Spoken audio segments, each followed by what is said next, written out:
What's going on, friends? It's Anton Daniels, and I gotta have a conversation with you guys about Tiege Hanley because you see how the sun is hitting me. This is no finesse, no makeup, no filters, no none of that. This is 100% Tiege Hanley. I use it in the morning as soon as I get up, right after I pray and brush my teeth, jump in the shower, and I'm hitting the streets because you never get a second chance to make a first impression. So even though they're giving you 40% off your first order, 20% off for life, even though you may get a free gift, forget all that, right? Because we would do this even if it was full price because it's worth that much. I'm in the streets, I'm kicking it with people, and I see Dusties everywhere. You don't want to be them. You want to separate yourself.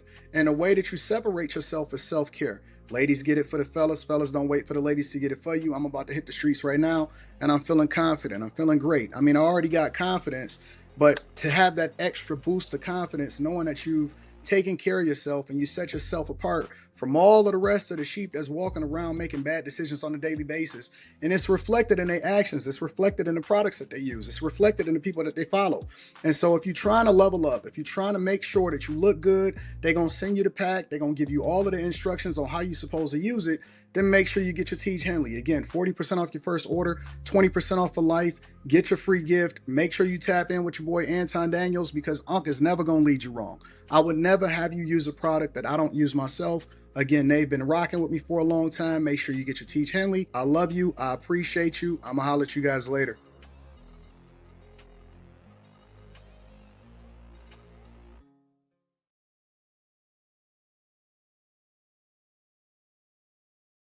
What's going on is Anton from AntonDaniels.com.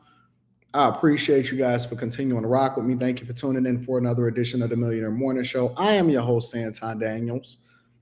You do see me in a different location, and that's just because I had to take a spirit of moment flight to come and take care of some business down here in Miami. But while I'm down here, we might as well enjoy the weather. The weather in Michigan is changing a little bit, but it's not quite where we want it to be yet. It's getting better. It's getting better. And so we are about to start moving into the spring season going into March and in April. And so we mixing it up a little bit, right? So shout out to you guys for continuing to hold me down. I hope that everybody is in a phenomenal mood moving forward. How y'all doing? What's going on? What up? What up? What up? What up? What up? What up to all of my friends and family in the building? I appreciate y'all. I rock with you a lot, but talk about this new gov flaws to keep things balanced sometimes. What new gov flaws? I don't even know what you're talking about. But shout out to you. I appreciate you for tuning in. Listen, make sure you guys hit a like for the algorithm, subscribe to the channel, and turn on your notifications. Yeah, Florida weather is different. I will be honest with you. It's motivating. It's very much motivating. I don't want to talk about it. I don't want to talk about it. What up? You slightly late, but here from Dallas, Texas. What up? I see all of my friends in the building. Shout out to y'all. I'm gonna read those super chats shortly, but I gotta acknowledge the people on Cash App. And then we're gonna go into the super chats. We're gonna start with prayer, and then we got a long show for you guys today. Not a long show, but a lot to cover. Rand Wilson, shout out to Rand Wilson. I appreciate you. Says for Gabby Nunu, asked for $40 billion for California wildfires. Really? Did Gavin Newsom ask for $40 billion?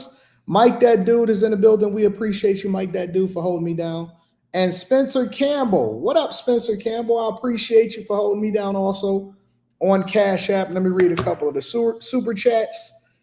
And we'll go ahead and get started. Bishop Cam Nelson says, mercy unto you and peace and love be multiplied. Thank you. Thank you, Bishop Cam. I appreciate you for holding me down also. And my dog, shout out to Miami-Dade County Clerk of the Courts in the building, says, good morning, AD. Nice to see you walking and taking in the nice weather in the Midtown Design District this morning.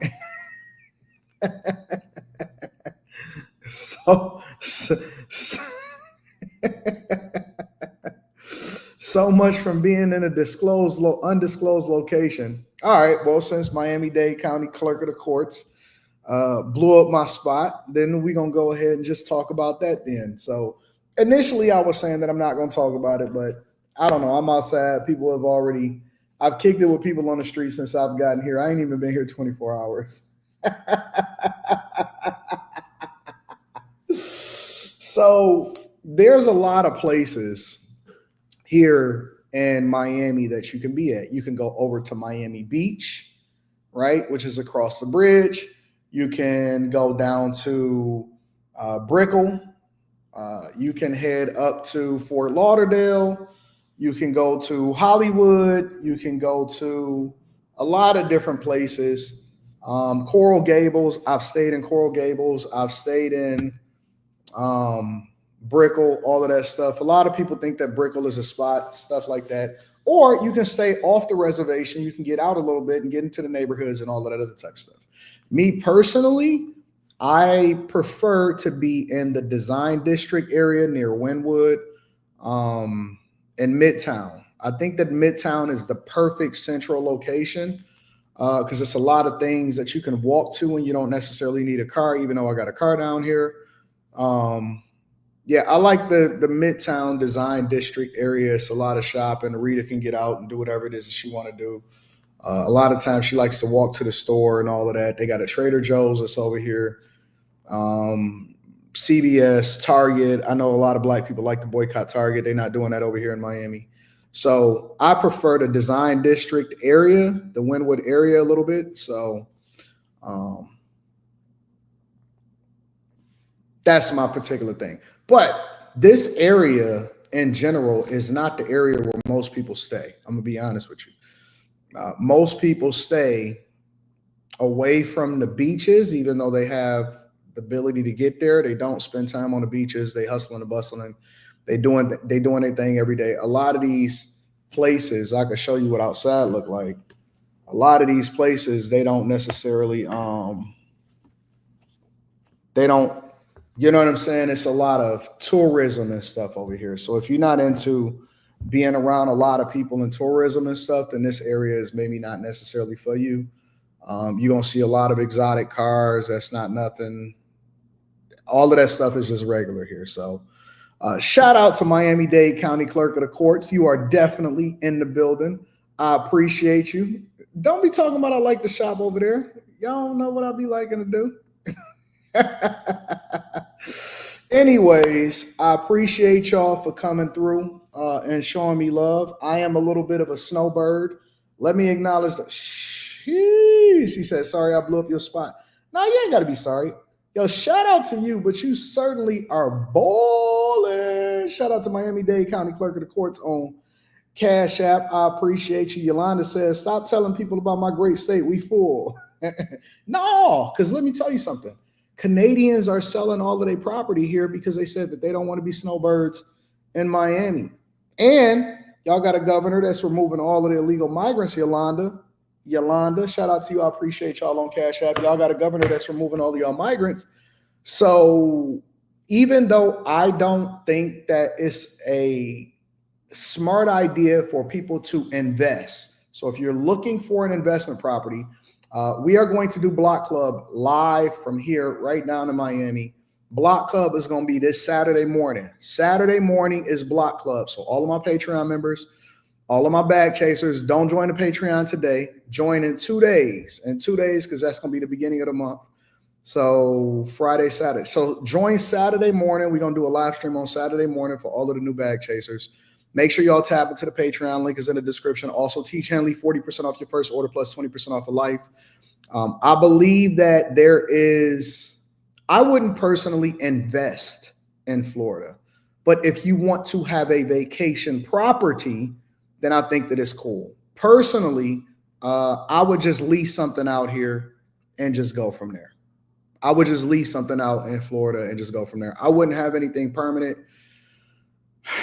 I don't know. I kind of promised that I would buy something if Byron Donalds won Florida governor, but we'll see. You know what I'm saying? That's just a little play on words or whatever, but we'll see what happens.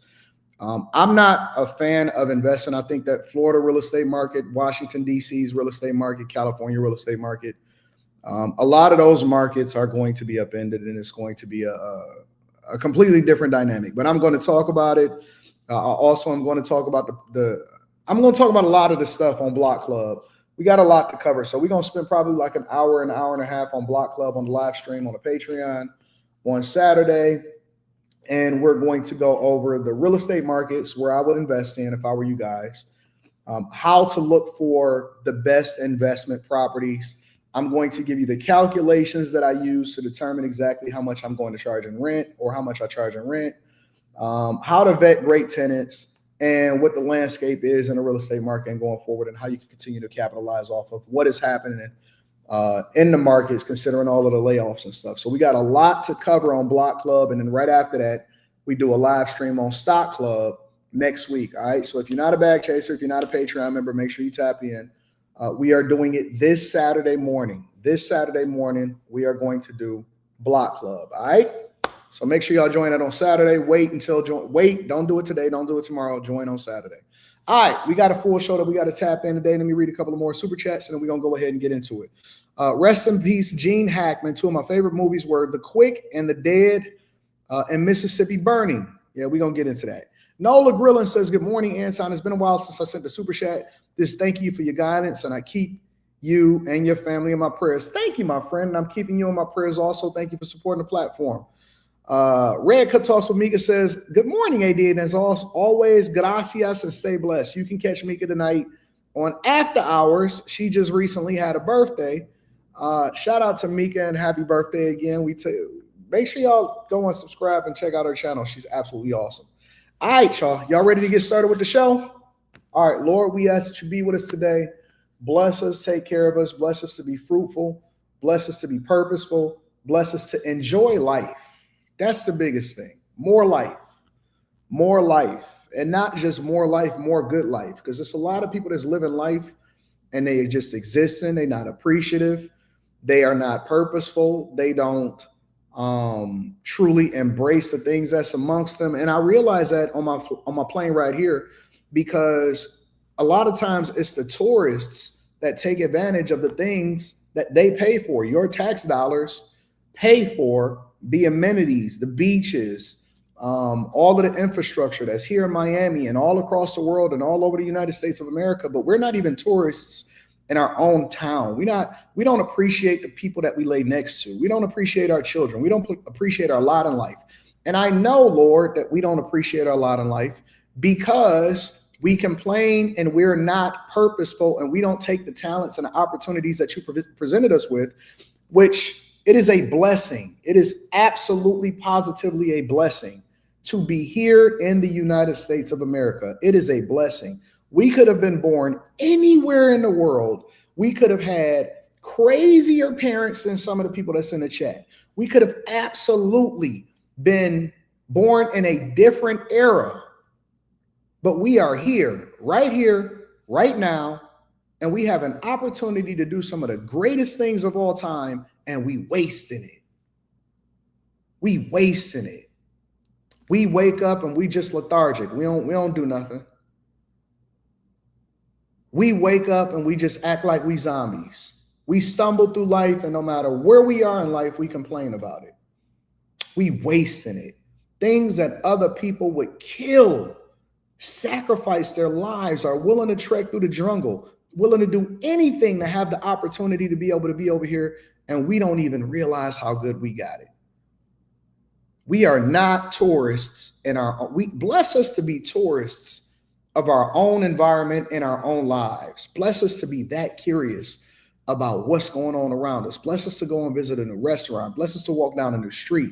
Bless us to go and take care of somebody else. Bless us to make a phone call for somebody that we haven't called in a long time so that we can check on them and let them know that we care for them. Bless us to be meaningful, purposeful, and very fruitful with our time, and stop wasting opportunity just so we can sit there and complain about somebody that took something from us that don't even exist, because we want so bad to be victims. We want so bad to be victims. God, we love you. We appreciate you. Sometimes we forget who we are, but bless us to be meaningful. Bless us with more, because we are appreciative and we're doing great with the resources, with the opportunities that you've blessed us with. We ask for everything in Jesus' name. Amen. All right. Y'all ready to get started with the show? I will be reading super chats and cash apps throughout the show. And I do want to remind you guys that I am not asking you for anything. I am not asking you to do anything except for be the best version of yourself. If you see value in the bag chasers of the Patreon, or you want to level up with a group of people that's going in the direction that you're going in, then by all means join. It is cheap, and you get millions and millions of dollars worth of opportunity gain and a network that's going in the direction that you're going in. However, when it comes to contributing to the platform, we don't ask anybody for anything, but we realize that it is a blessing what somebody takes out of their time, out of their pocketbook, to hit a like for the algorithm, B, subscribe to the channel, and see if they decide that they want to contribute into the platform. Then we acknowledge everybody. I don't care if it's $1. I don't care if it's whatever it is. The fact that somebody felt generous enough to show us some love, we just want to make sure that we let you know that we appreciate you. We love you. We do not take it for granted. It is not something that I don't care what happens in my life. I don't care how many subscribers is here. We are never going to take for granted that people took out of their time and contributed to the platform. So although we don't ask for it, I just want to let you know that for anybody that has ever done anything for this platform, that has sent it to a friend and family, that has contributed to the platform, or even just hit a like, I just want to let you know, I personally do not take it for granted. Thank you, thank you, thank you. I appreciate you. And even though we may have disagreements on different topics or different subjects, you guys are absolutely appreciated, and chat lives matter. So I just want to let y'all know that, okay? I don't want y'all to ever think that I take it for granted that y'all are I'm not one of those people. I will never be unappreciative. I will never not be humbled by the fact that you threw 99 cents inside of the collection. Listen, I appreciate it.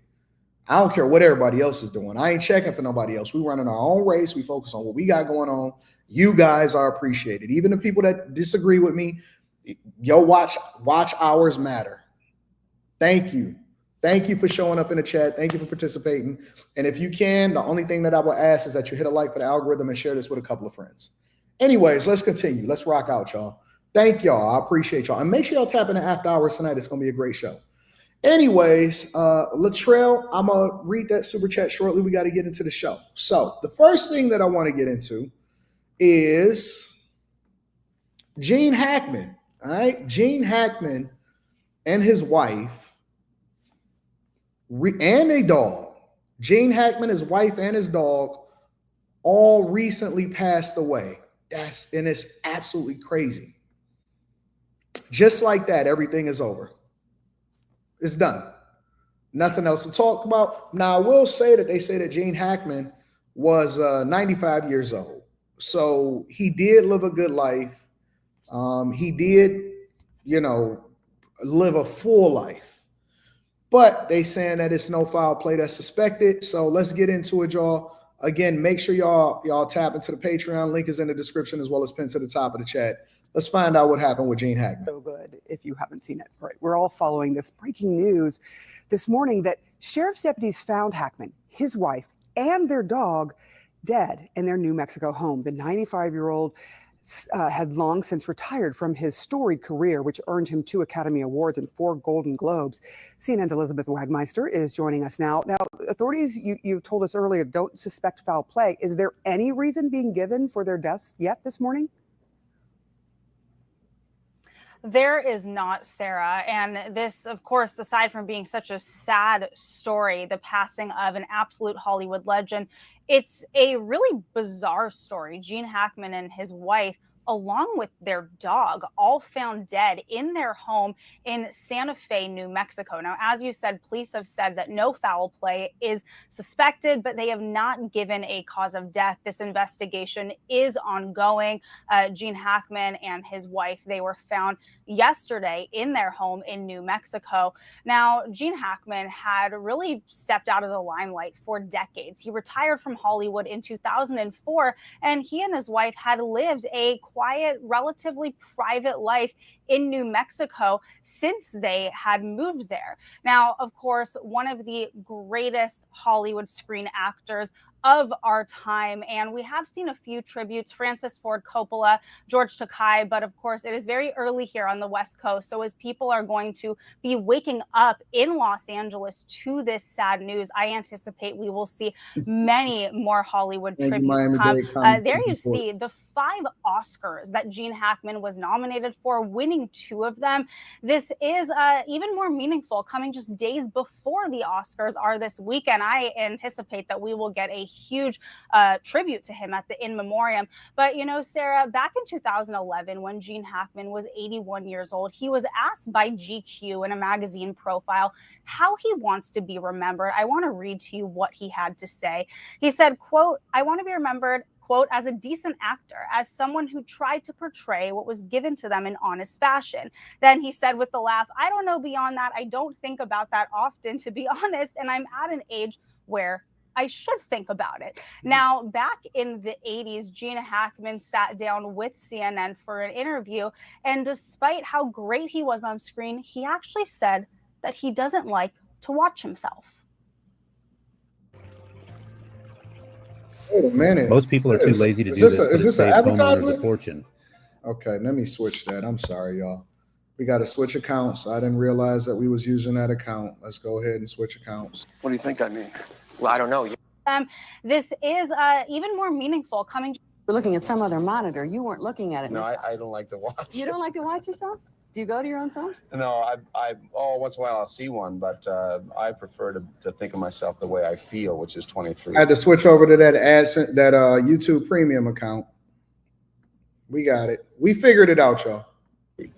And then I vanity. see this old man vanity. up there. I Right. see. Now, of course, 95 years is a great long life, and he had an illustrious career, but ending in this way, in such bizarre fashion, is certainly going to strike a lot of people. So again, Sarah, this investigation will continue, and hopefully we will have more answers very soon. A lot of people are basically saying that Gene Hackman, and I see a lot of you guys saying it inside of the chat, that Gene Hackman probably died. It's a strong possibility, especially since they're saying that there is no foul play suspected, that he actually died of carbon monoxide poisoning or a gas leak. That is very, very, very, very dangerous. It is one of the biggest silent killers, if that is the case. It sounds like that's probably like a 99% chance of probability. It is one of the biggest silent killers, and people will start up their car. I personally had to teach my daughter. I told my daughter, hey, make sure that you pull the car outside of the garage. Don't start it up. All of this stuff. And this is something that you kind of got to teach younger people, and you got to teach women. Women don't get it. This is why you need protection from yourselves. Women don't always understand a lot of things that's going on and all of the perils and the traps that you can get caught in. But you start up your car outside. You got to make sure that your car is outside. And if you got it inside of the garage, and you don't want to start your car up anyway. But yeah, man, I think that it might have been carbon monoxide poison. And if it was the dog, if it was the wife, if it was also Gene Hackman, and again, they were saying he was 95 years old. It's funny because I was just looking at the New York Post, and they were saying that they were spotting him out and stuff like that. And this is actually what, they were saying that a year ago, they spotted him out in a public sighting near their New Mexico home. This is what he looked like. This is what he was looking like. Walking around, 95. Actually, it looks like he's getting around pretty good to be so frail. For me, to be 95 years old, it kind of looked crazy. But, when people get to this age, honestly, I don't know why they don't just let him live their life. You know what I'm saying? Just let him live his life. Let him chill. Let him do his thing. How old was his wife? Hollywood legend was 95 and classic pianist 63. She was only 63 years old. Hey, she still had a lot of life ahead of her. Her, the dog, and Gene Hackman.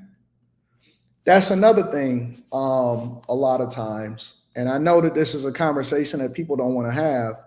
But a lot of times when guys get older, they say that when they're dating younger, because a lot of guys are saying, I'm not going to get married till I'm in my 70s or close to 80 and stuff like that.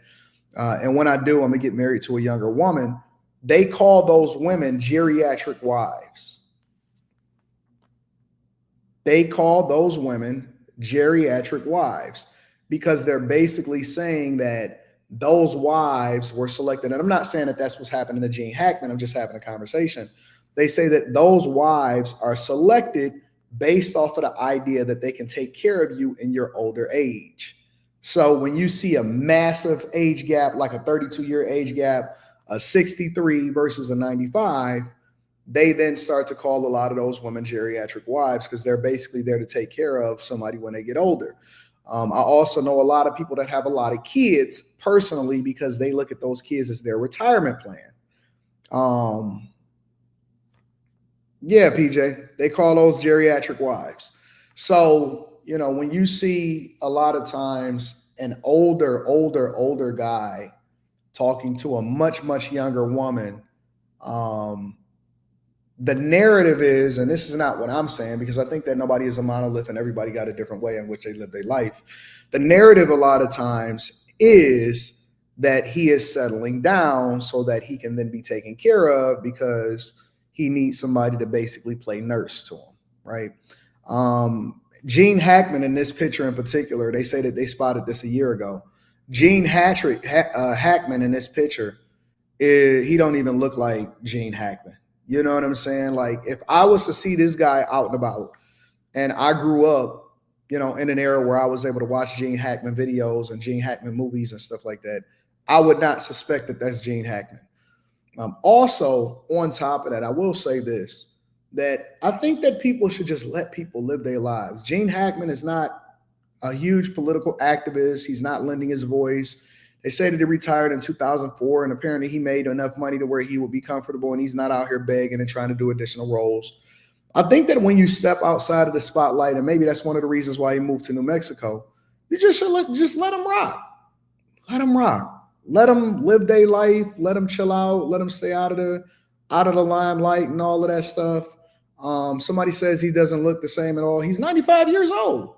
In this video, he was 94, but he's 95 years old. So I think that there's a level of privacy. Again, I want to extend condolences to him, his wife, his family, and anybody that is a part of his estate that's probably unexpectedly dealing with the fact that he died from what people are saying is carbon monoxide poisoning, because the dog and the wife and all of them died, and they saying that it's no foul play.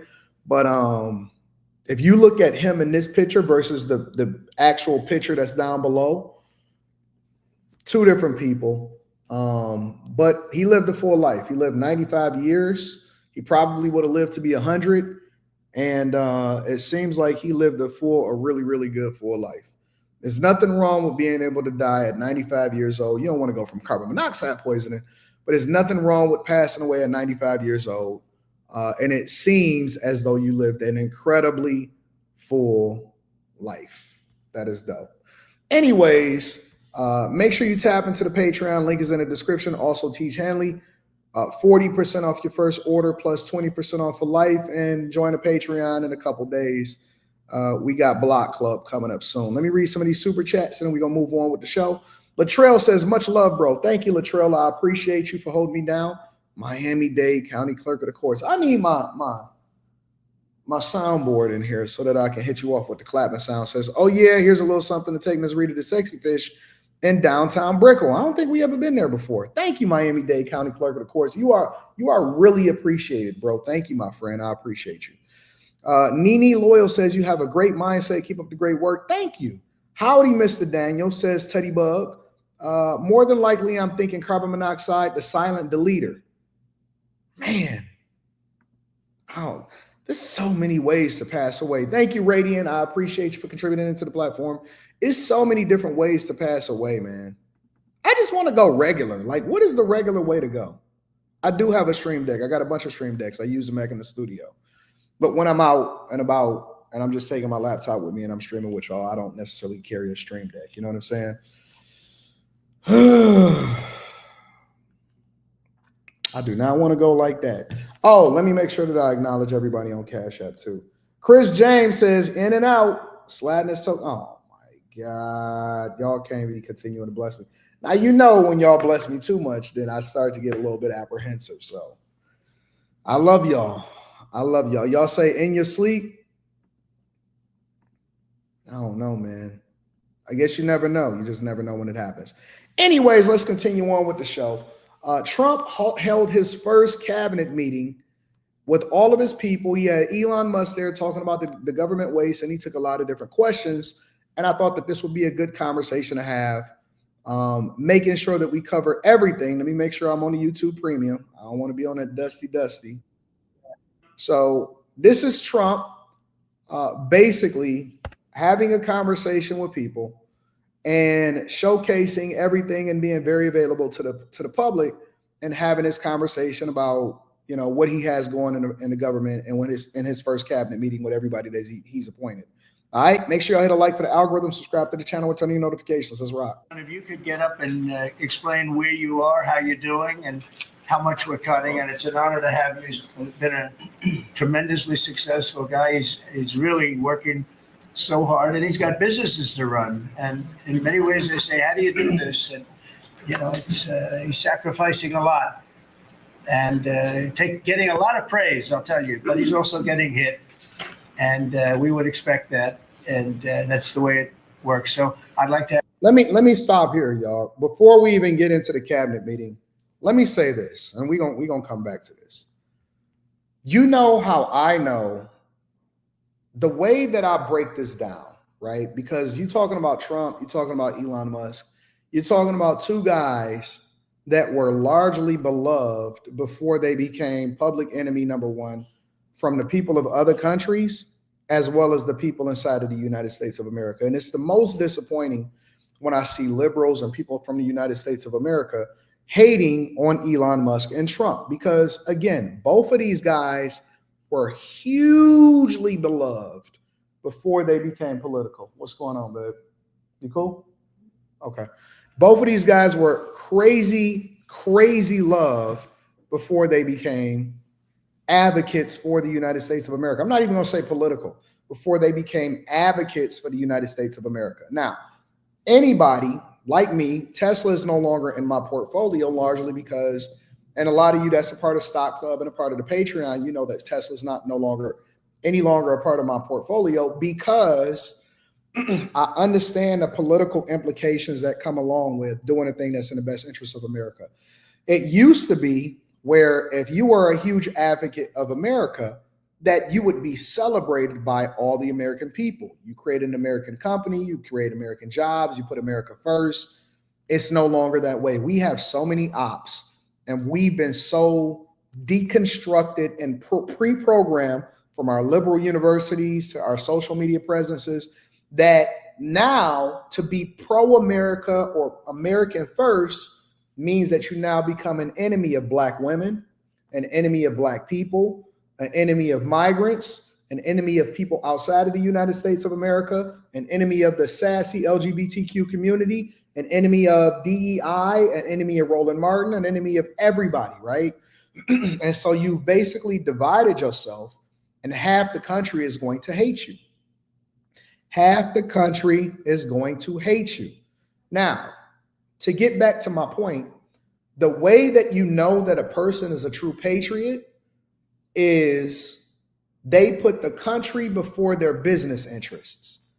Because you'll have people like Bernie Sanders and these raging liberals on TikTok and Instagram, and they'll say stuff like, they're just trying to make themselves richer. Do you not realize, and this is how dumb, how stupid, the people that are pulling the purse strings inside of Congress and the people that are on TikTok whining and voting based off of their own emotions and Kamala Harris and all of that, do you not realize that it would be 10 times more profitable for Donald Trump and Elon Musk to never get involved in politics at all? Elon Musk's net worth is directly tied to the performance of his companies. There is no government contract that could ever make Tesla a $1 trillion company.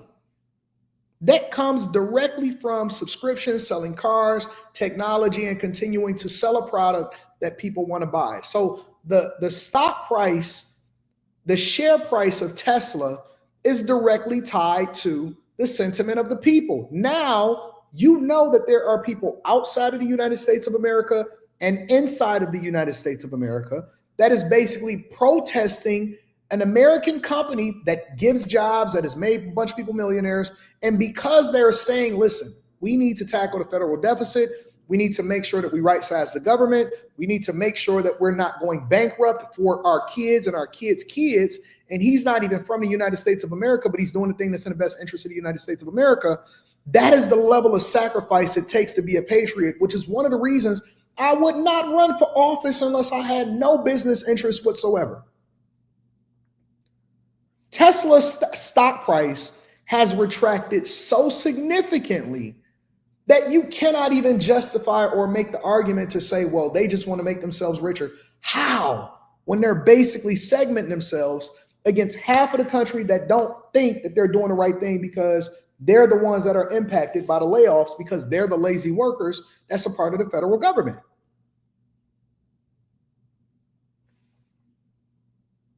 Trump could have continued to be the admonition of everybody. Everybody loved Trump before he ran for president of the United States of America.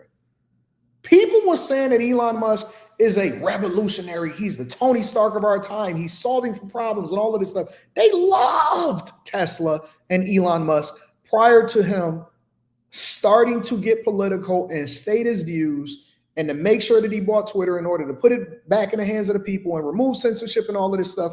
Then they start hating him. It's the same thing that I tell you guys when I say, when you label yourselves as a Black-owned business, specifically only catering to Black people, you segment yourself against the majority of the people that could buy your products. So now, in order to not impact my portfolio, I can't be invested in Tesla because even the shareholders and the people that the board of Tesla is trying to rein Elon Musk in from giving his thoughts and his opinions and also participating in right-sizing the government so that we don't go bankrupt because it is affecting their portfolio, their net worth. Everything is being impacted. And that's why when Trump says, well, Elon Musk is making one of the ultimate sacrifices, that is the reason why they label him a patriot, is because you're making the sacrifice even at your own expense. You can't give me enough government contracts that would help my net worth to the point to where my Tesla stock and my shares, which is largely tied to my net worth, is being impacted. There's nothing that you can do in a government contract that would ever make me $1 trillion company.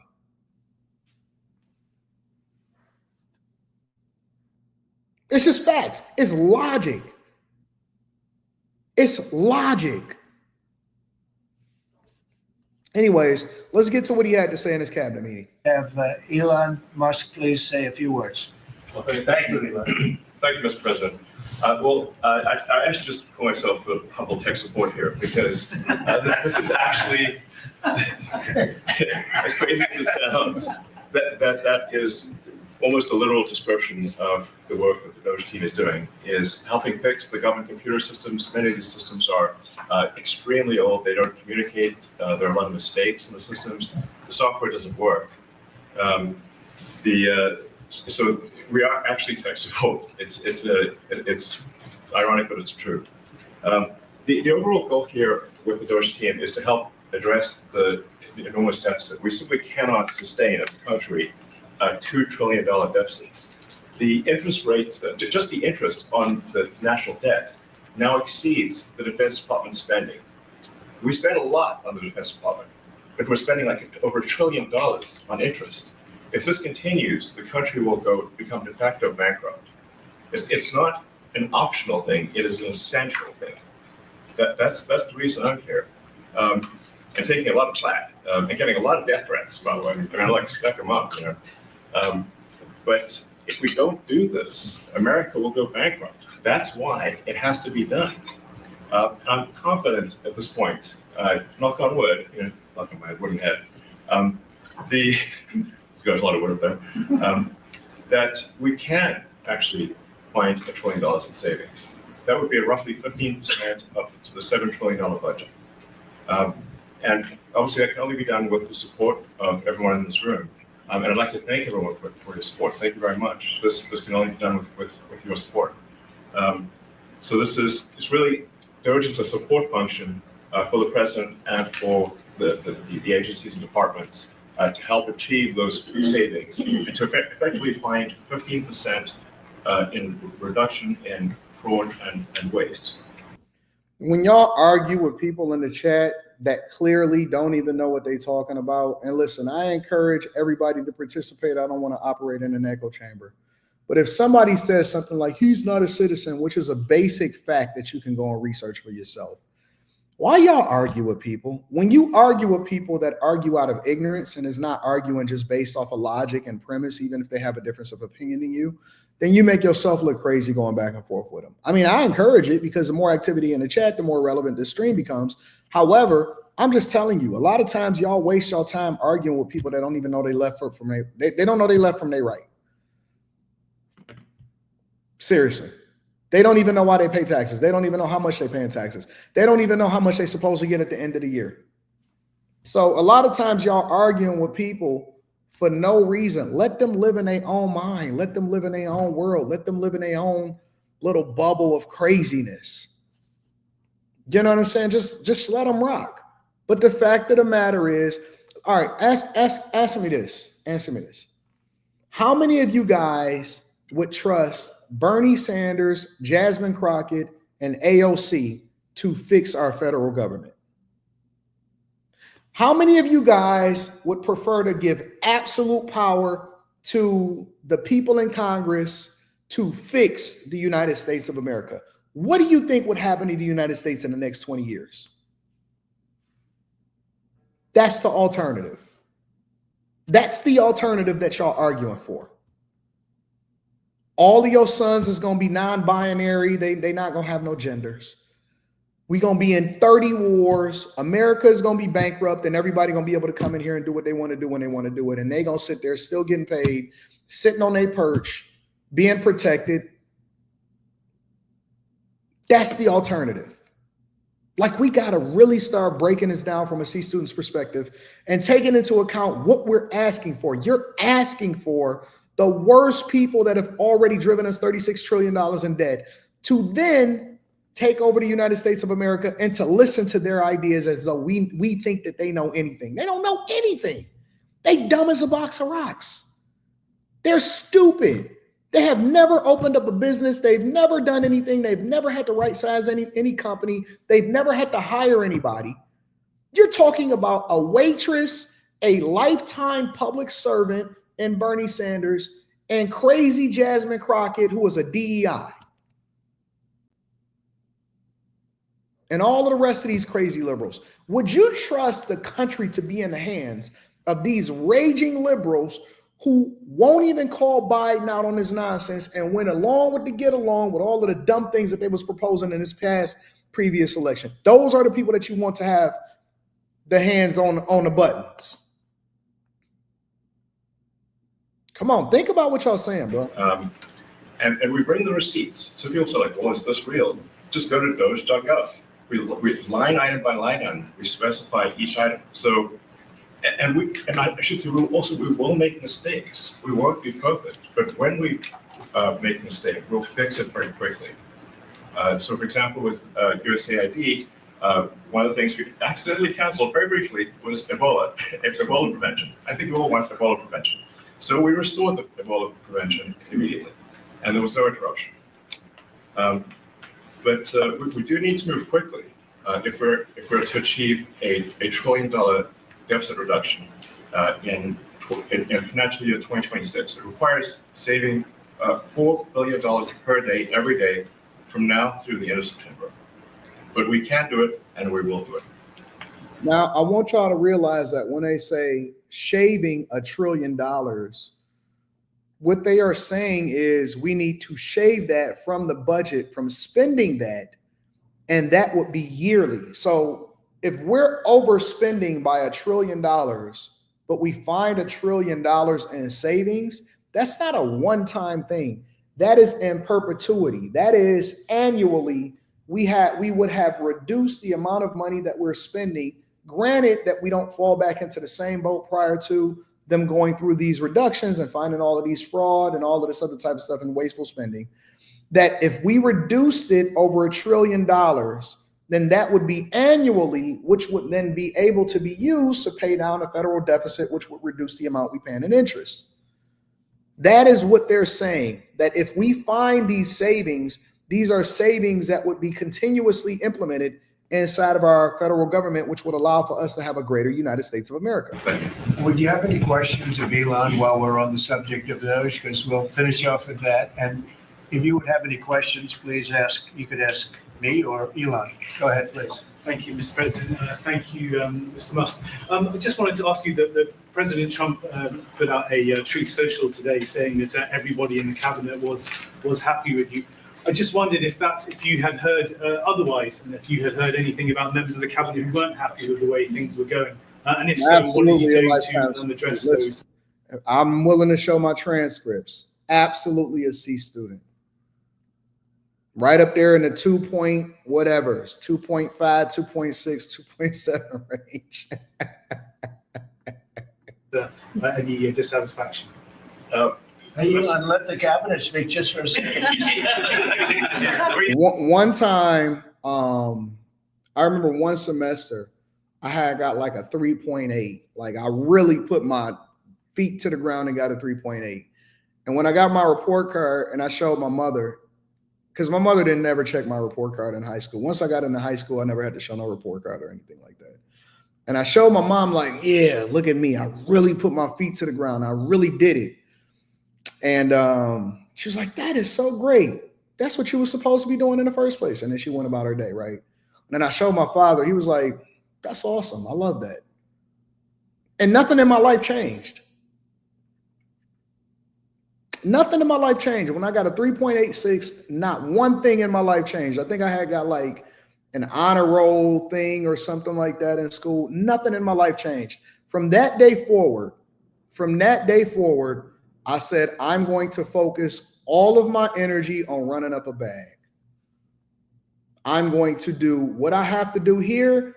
And then on the other side of the fence, I'm going to run up a bag and I'm going to read everything that I can that would actually add value into my life that I can implement in real life. That's my honest to God. That's the honest to God truth. From that day forward, I was like,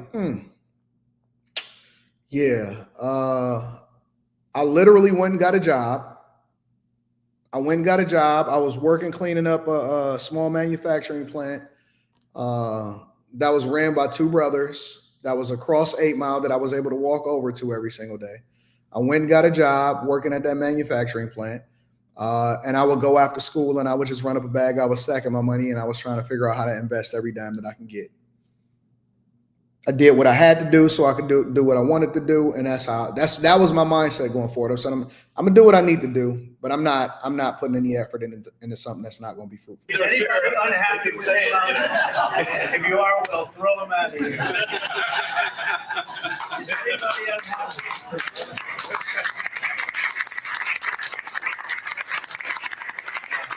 We have a lot of respect for Elon and that he's doing this, and some disagree a little bit, but I will tell you, for the most part, I think everyone's not only happy, they're thrilled. So go ahead, Elon. Grateful. And President Trump has put together, I think, the best cabinet ever. Literally. So, and I do not give false praise. This is an incredible group of people. I don't think that such a talented team has actually ever been assembled. I think it's literally the best cabinet that the country has ever had. And I think the company should be incredibly appreciative of the people in this room. Mr. Musk. Go ahead, please. Yeah. Mr. President, thank you, Mr. Musk. Are there about half of the government employees so far appear to have responded to your request for what they've been doing over the past week? Is there a timeline in place for next moves for people being fired, and when can there people expect to see results of it? Yes. Well, to be clear, I think that email perhaps was misinterpreted as a performance review, but actually it was a pulse check review. Do you have a pulse? Do you have a pulse and 2 neurons? So if you have a pulse and 2 neurons, you can reply to an email. This is, I think not a high bar, is what I'm saying. This is anyone can accomplish this. But what we are trying to get to the bottom of is we think there are a number of people on the government payroll who are dead, which is probably why they can't respond. And and some people who are not real people, like they're literally fictional individuals that are collecting paychecks. Well, somebody's collecting paychecks on a fictional individual. So we're just literally trying to figure out, are these people real? Are they alive? And can they write email? Which I think is a reasonable expectation for the American public would have at least that expectation of someone in the public sector. Mr. I don't understand why people would push back against that. Us in the private sector, we have to make sure that we're always, and when I say always, always reporting out, giving an update. We got to do a self-review. We got to do a self-check. We got to make sure that we submit timesheets that actually help us get more money from the company for our division and our budget, so that we'll actually show that we're adding value and all of this stuff. All they're asking people to do, which they don't even have to give you a reason, all they're asking people to do is to say, hey, man, we here, present.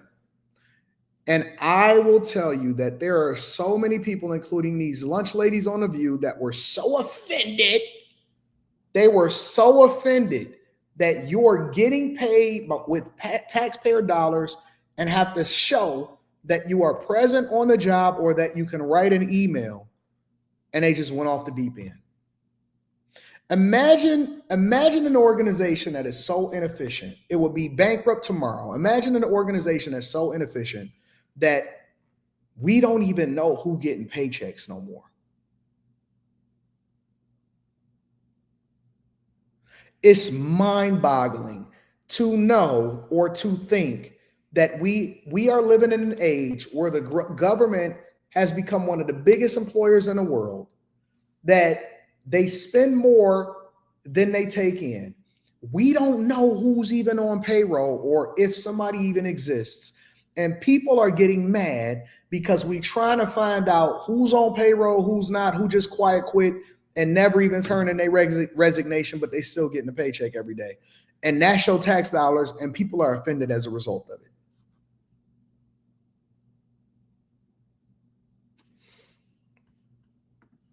Roughly 1 million employees. It's not a high bar, guys. Come on. Roughly 1 million employees have responded so far to this email. Does that mean that the remaining 1 million or so federal employees now risk being terminated? And is it your understanding and expectation when you post a directive on X that the cabinet secretaries will follow that order? Because several agencies have instructed employees that this is voluntary or not to respond.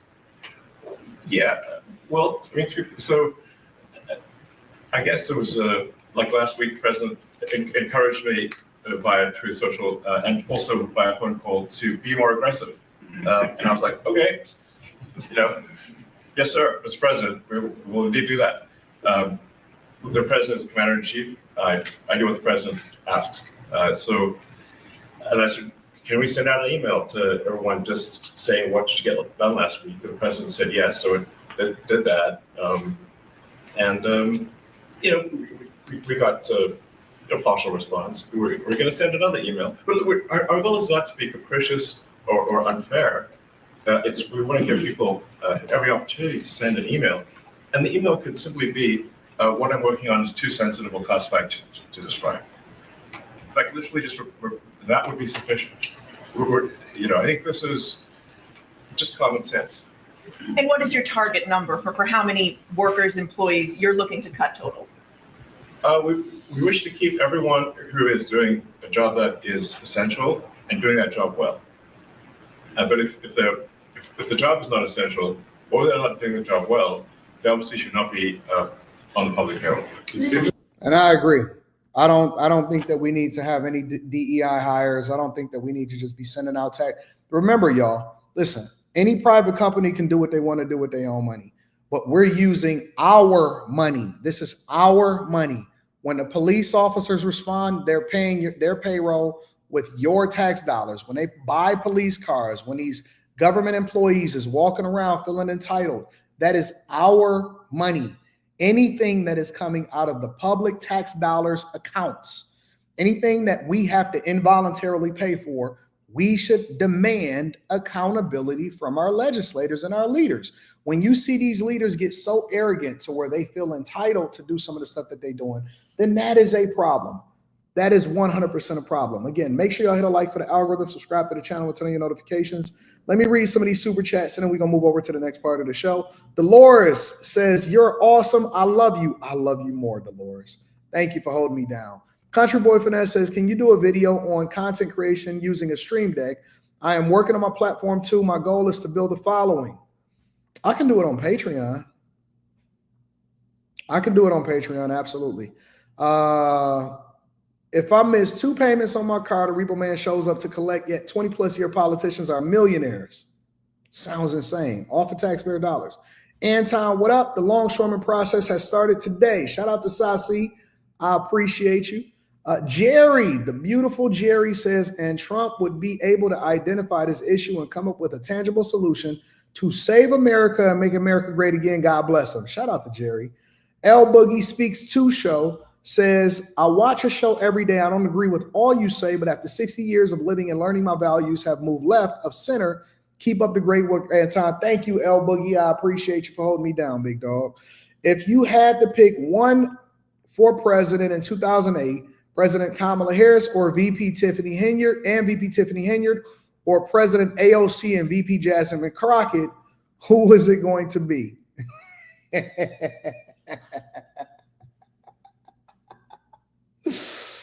Oh, y'all pose the worst questions in the world. All right, but I'm gonna answer just for the sake of conversation because you sent the super chat. Oh, Kamala Harris and Tiffany Henyard, AOC and Jasmine Crockett. Ugh. You could not have picked the worst. That's worse and worser. Worse than the worstest. You know what I'm saying? Ugh, you giving me a headache just thinking about that. Kamala Harris and Tiffany Henyard. Kamala Harris. All right, you always got to start with the top. So you got to start with president. So basically, we're going to go with, because the vice president is just moving at the discretion of the president. So we just going to go, if you're going to do a process of elimination, you got to go start at the top. So now we can eliminate Jasmine Crockett and we can eliminate Tiffany Henyard. This is how we got to do this because this is so bad. So now you're saying Kamala Harris versus AOC. That didn't make it no easier. That didn't make it no easier, did it? Oh. Kamala Harris and AOC. Oh, man. Oh, man.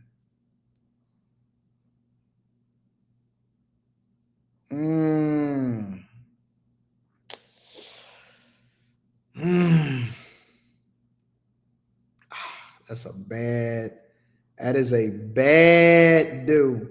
I'm going to go with Kamala Harris in this instance. If I have to pick between Kamala Harris and AOC, I'm going to go with Kamala Harris. The reason that I'm going to go with Kamala Harris is because I haven't openly seen Kamala Harris endorse embracing illegal migration into this country. I know that she was the border czar, but at the same time, she was operating under the premise of Biden. I have seen AOC openly endorse opening up our borders to people that's not supposed to be here. I have seen AOC openly endorse opening up our borders, and it's all bad. There is no right decision, but the only thing that I'm saying is AOC is very matter of fact in her willingness to destroy the United States of America. Kamala Harris is so disillusioned, and maybe it'll be somebody else pulling the strings behind her or something, and they could give her some insight. Who knows? I don't know. But yeah, it's bad. It's bad.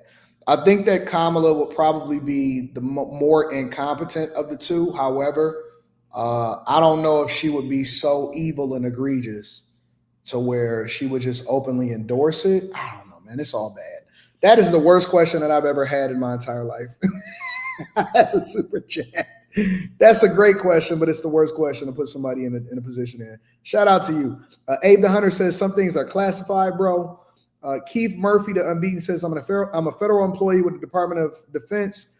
We do time cards and is tracking in a program called ATAPS. The Department of Defense was told not to answer Elon because he isn't our boss. That's all right. Y'all gonna be audited. Y'all gonna be audited. Y'all time is coming. Y'all time is coming. We gonna get there. Blast says, why do the Chase Bank money glitch when you could have just worked for the government? Hope they get fired soon. Tired of my money being wasted. Talk about it, Blast. Radiant says, I have a strong feeling in my stomach to ask this. Do you believe in biblical tithing? Tithing. I do believe in tithing. I'm not sure that, because I believe in all of the word of God, but I'm not sure that I believe in tithing in the way that they are promoting it today and that it is supposed to go directly to the church or the pastor and all of that. I come from a church, and I was raised in a Pentecostal church and all of that type of stuff. I come from a place in a church where the pastor actually worked. So my uncle was the pastor of the church, but he was also an executive at different manufacturing facilities. And one of the places that he worked at was Tenneco. If you are familiar with American manufacturing, you know that Tenneco was a supplier to the American Big Three as well as Toyota and stuff like that. So he had some really great accomplishments in his life, and he was one of my mentors.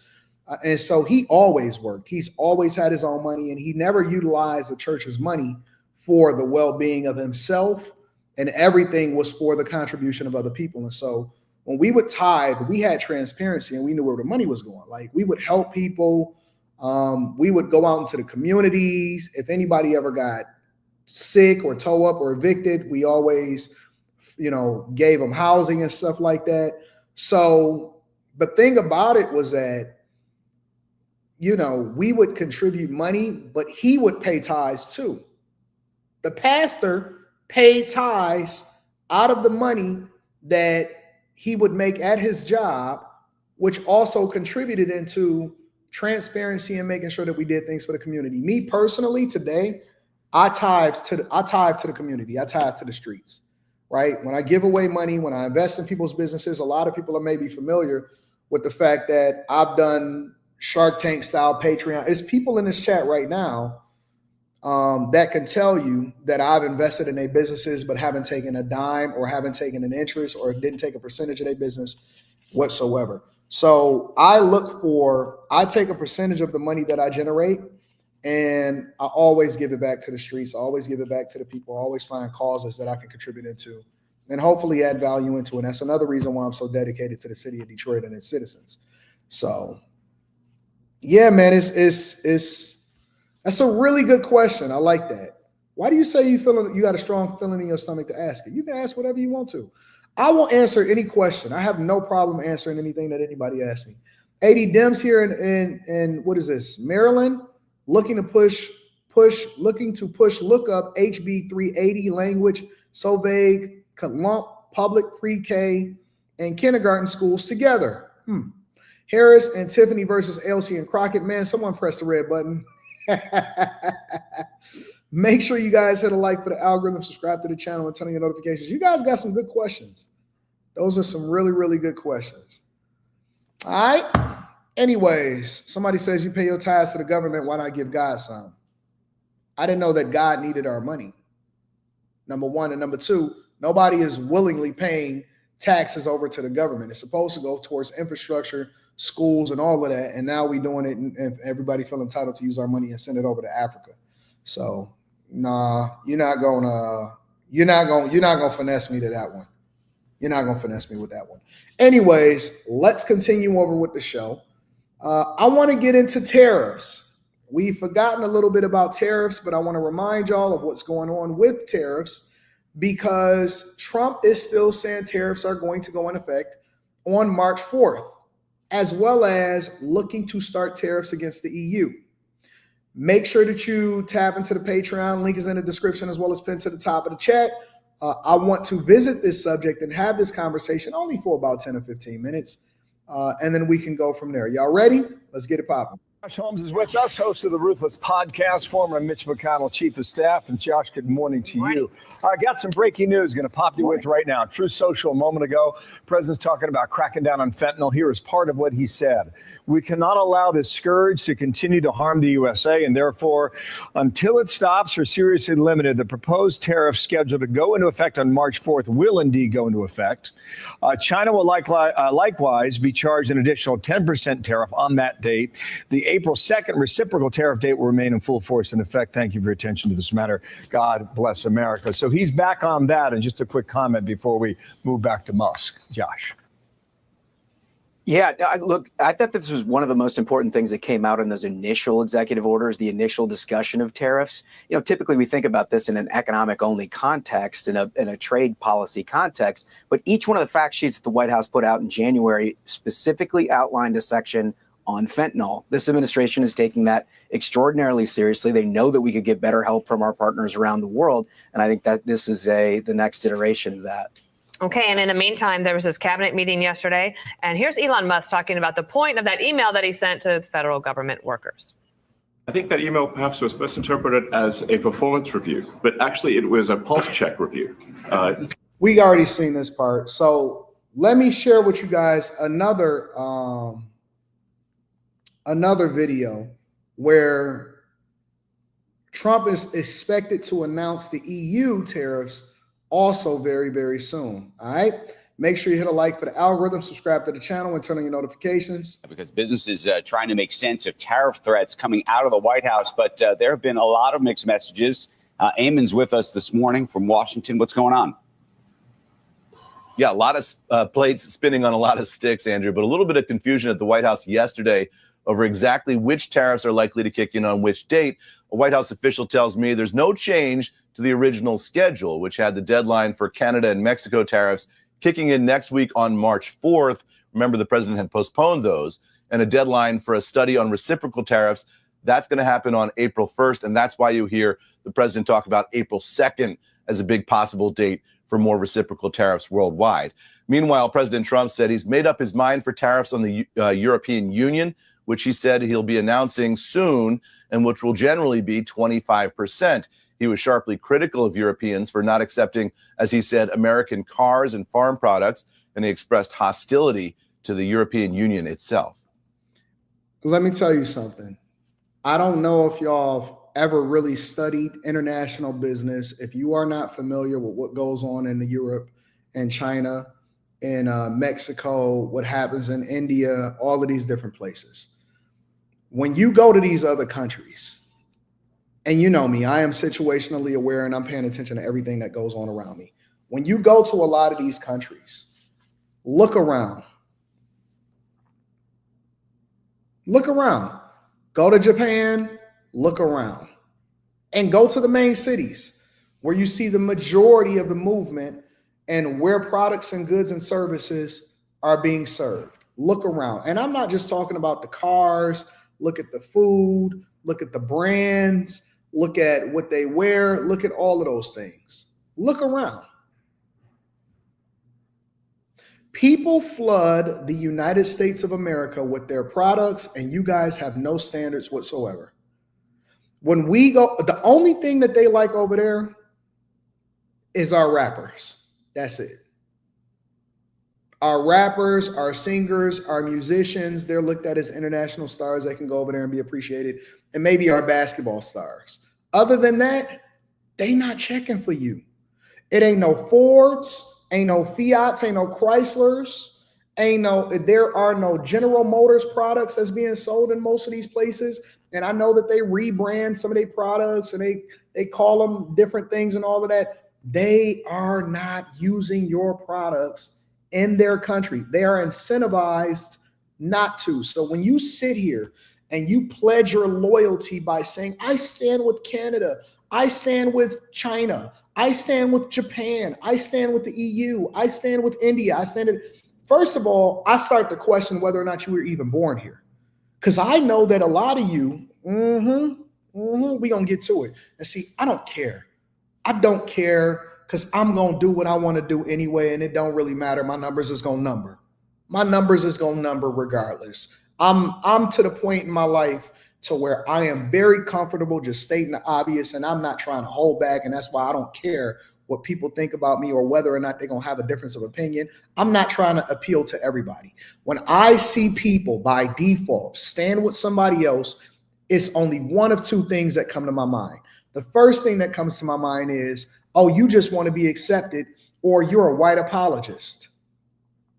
White people got it bad, especially white women.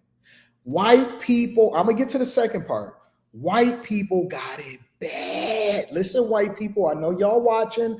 A lot of y'all watching. I've seen my analytics. I know that y'all don't like to type in the chat because you don't want to be held accountable and you don't want to talk about it. And Anton, you're only supposed to talk about how we're supporting MAGA and we need to make sure that we're not divided and we can all come together and we rock with each other based off of diversity, equity, and inclusion, and we're supposed to just not look at skin color and all of this, but I can't ignore it because every time that I open up my phone, I see white people trying to make other people feel good about the fact that they're protesting and we have to stand with black people and we need to do this, we need to do that. No, you need to get some backbone. Start telling these funky, ugly things exactly what they're doing when they're doing funky, ugly things. You know what? I see black women. Rita showed me a video of somebody that was protesting a Target, a bunch of black people that was protesting a Target here in Southfield, Michigan, and it was a white woman. Oh my God! And that's good for you guys. If I could just get by.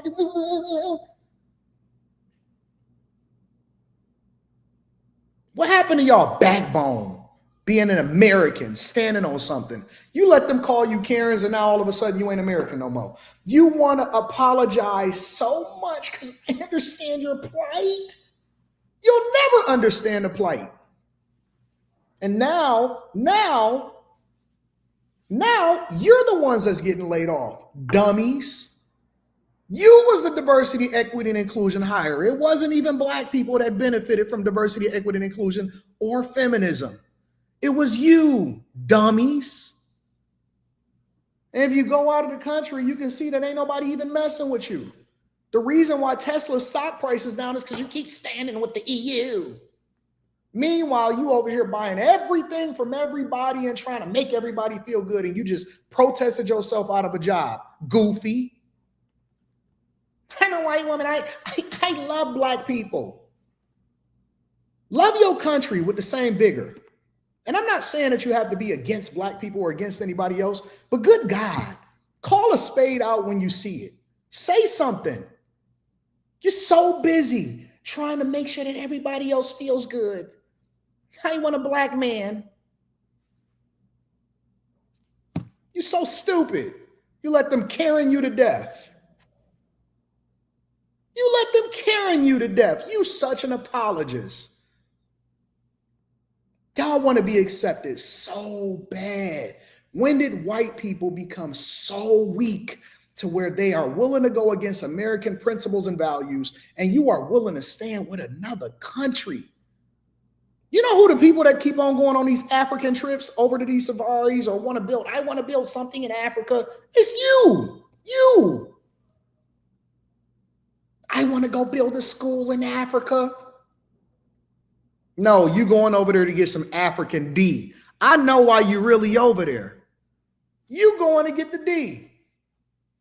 That's what you over there for. It's some D over there. You're not going to trick me. You're not going to trick me. Keep on being an apologist. They don't mess with American products outside of the United States of America unless you Kanye West or Michael Jackson, and one of them is gone. They don't mess with us. You don't see our cars on the road. I was telling Rita when we was over in Tokyo. I said, I ain't seen that. I seen one American car, and it was like a Ford GT. It was like something that was super exotic that people was, because we were staying at the Ritz-Carlton. And so it was something that was sitting outside of the hotel. Keep on letting black women shame y'all into continuing to support them and following them on Instagram. I love you. No, rock with them because they right or they wrong, not because they a black woman or a black man, because you want some D. Grow up. And you white men, you have lost the country. Your forefathers would be so ashamed of you. So ashamed of you. You cucks, you just so weak. So weak. I stand with black people against Elon Musk and Trump. Get some balls. You can't even control your own family. She divorced me. Y'all was the original suckers, the original passport bros. I'm going to go over there because I'm going to go where I wanted. MGTOW, men going their own way. This is, bro, you came over here and colonized and gave Indians chicken pox. You ran them off into reservations that don't got no minerals or any kind of thing on it. They can't even grow, they can't grow grass. Indian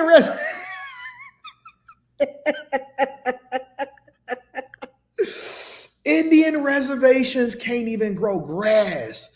They are full of drugs. They broken. They schools is destroyed. Y'all said, listen, we taking over this country right now. We gonna go and colonize them. We gonna go into a business transaction with Africans, and we gonna have them sell us some slaves to help build this country up, right? And it wasn't right, but you had a capitalist mindset more than anybody in the world. Boy, was y'all capitalists. You ran people off their own land and told them that they need to go and sit in the corner in the darkest places in the United States of America on land that was barren, and we gonna take this fruitful land over here and we gonna build it up. And I ain't mad at you because winners win. Winners win. But boy, that was your forefathers. That show wasn't y'all. This ain't the white people that I'd have never seen. Not the ones of today. Not the ones of today. All you want is a black man to come down and bust down your wife because it turned you on. I see more sassy white men than any other demographic of men walking down the street. Y'all can't wait to get 55 so you can be gay. You can't wait to be 55 so you can come out the closet. Boy, y'all have been the weakest generation of men that I have ever seen in my entire life. So weak. Where is your backbone? Why you can't have both? Why you can't learn from your history and say, you know what? We can't be savages and evil. We can't colonize a whole country and a group of people. Even though we won, we're going to learn from them and we're going to get the backbone so that we can stand for America first. But at the same time, we're going to be decent human beings and we're going to make sure that we operate based off of the Constitution. Why you can't just have a balance? Why you got to go all the way left? Now you gay.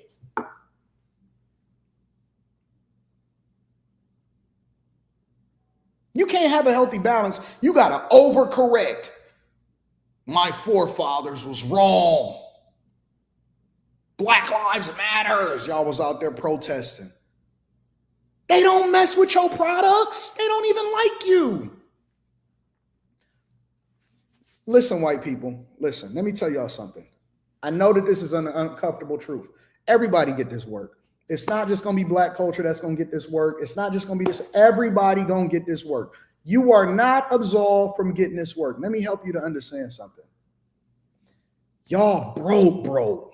I keep telling black people all the time, why do y'all keep comparing yourselves to white people in order to try to justify whether or not the system is against you? Y'all the ones that's on government assistance. You the ones that's getting laid off on federal workforce. Y'all the ones that's needing all of these food stamps. They the ones that robbed y'all.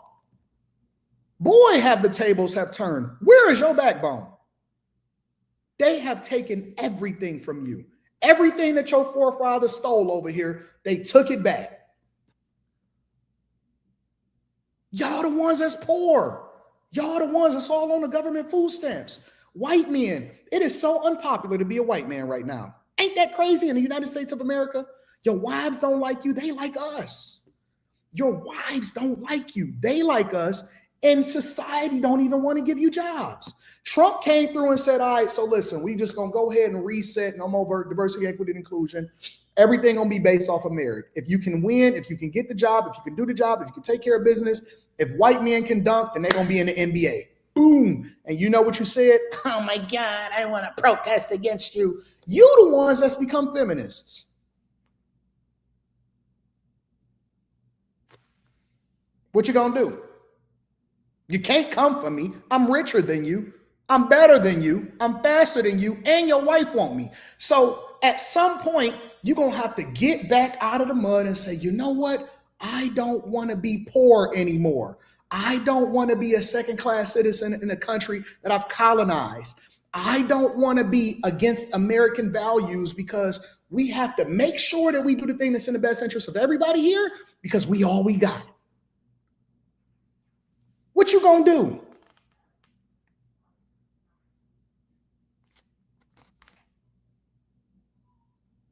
We can call y'all out of y'all name. We can say whatever we want to do. We can do whatever we want to do to y'all, and it ain't nothing you can do, because it's more popular to be black than it is to be white in the United States of America now. That's the truth. That's the truth. You say it, you are racist. I say it, it's just reality. Ain't that crazy? That's the world you want to live in, where you got to tiptoe around me and you got to always make sure that you don't say the wrong thing because you're afraid that I actually don't think and agree like you? That's the world you want to live in? That everywhere you go, you got to make sure that everybody else is comfortable? Boy, you weak. Boy, you are weak. Anyways, let me get back to the show. Everybody gonna get this work. We talking about tariffs, but this is the reason why we gotta have tariffs, is because you guys don't put America first anymore. And I'm not telling you to go out there and be racist, dummy. Think. I'm telling you to be reasonable and logical and put America first. And stop being apologetic for being a man.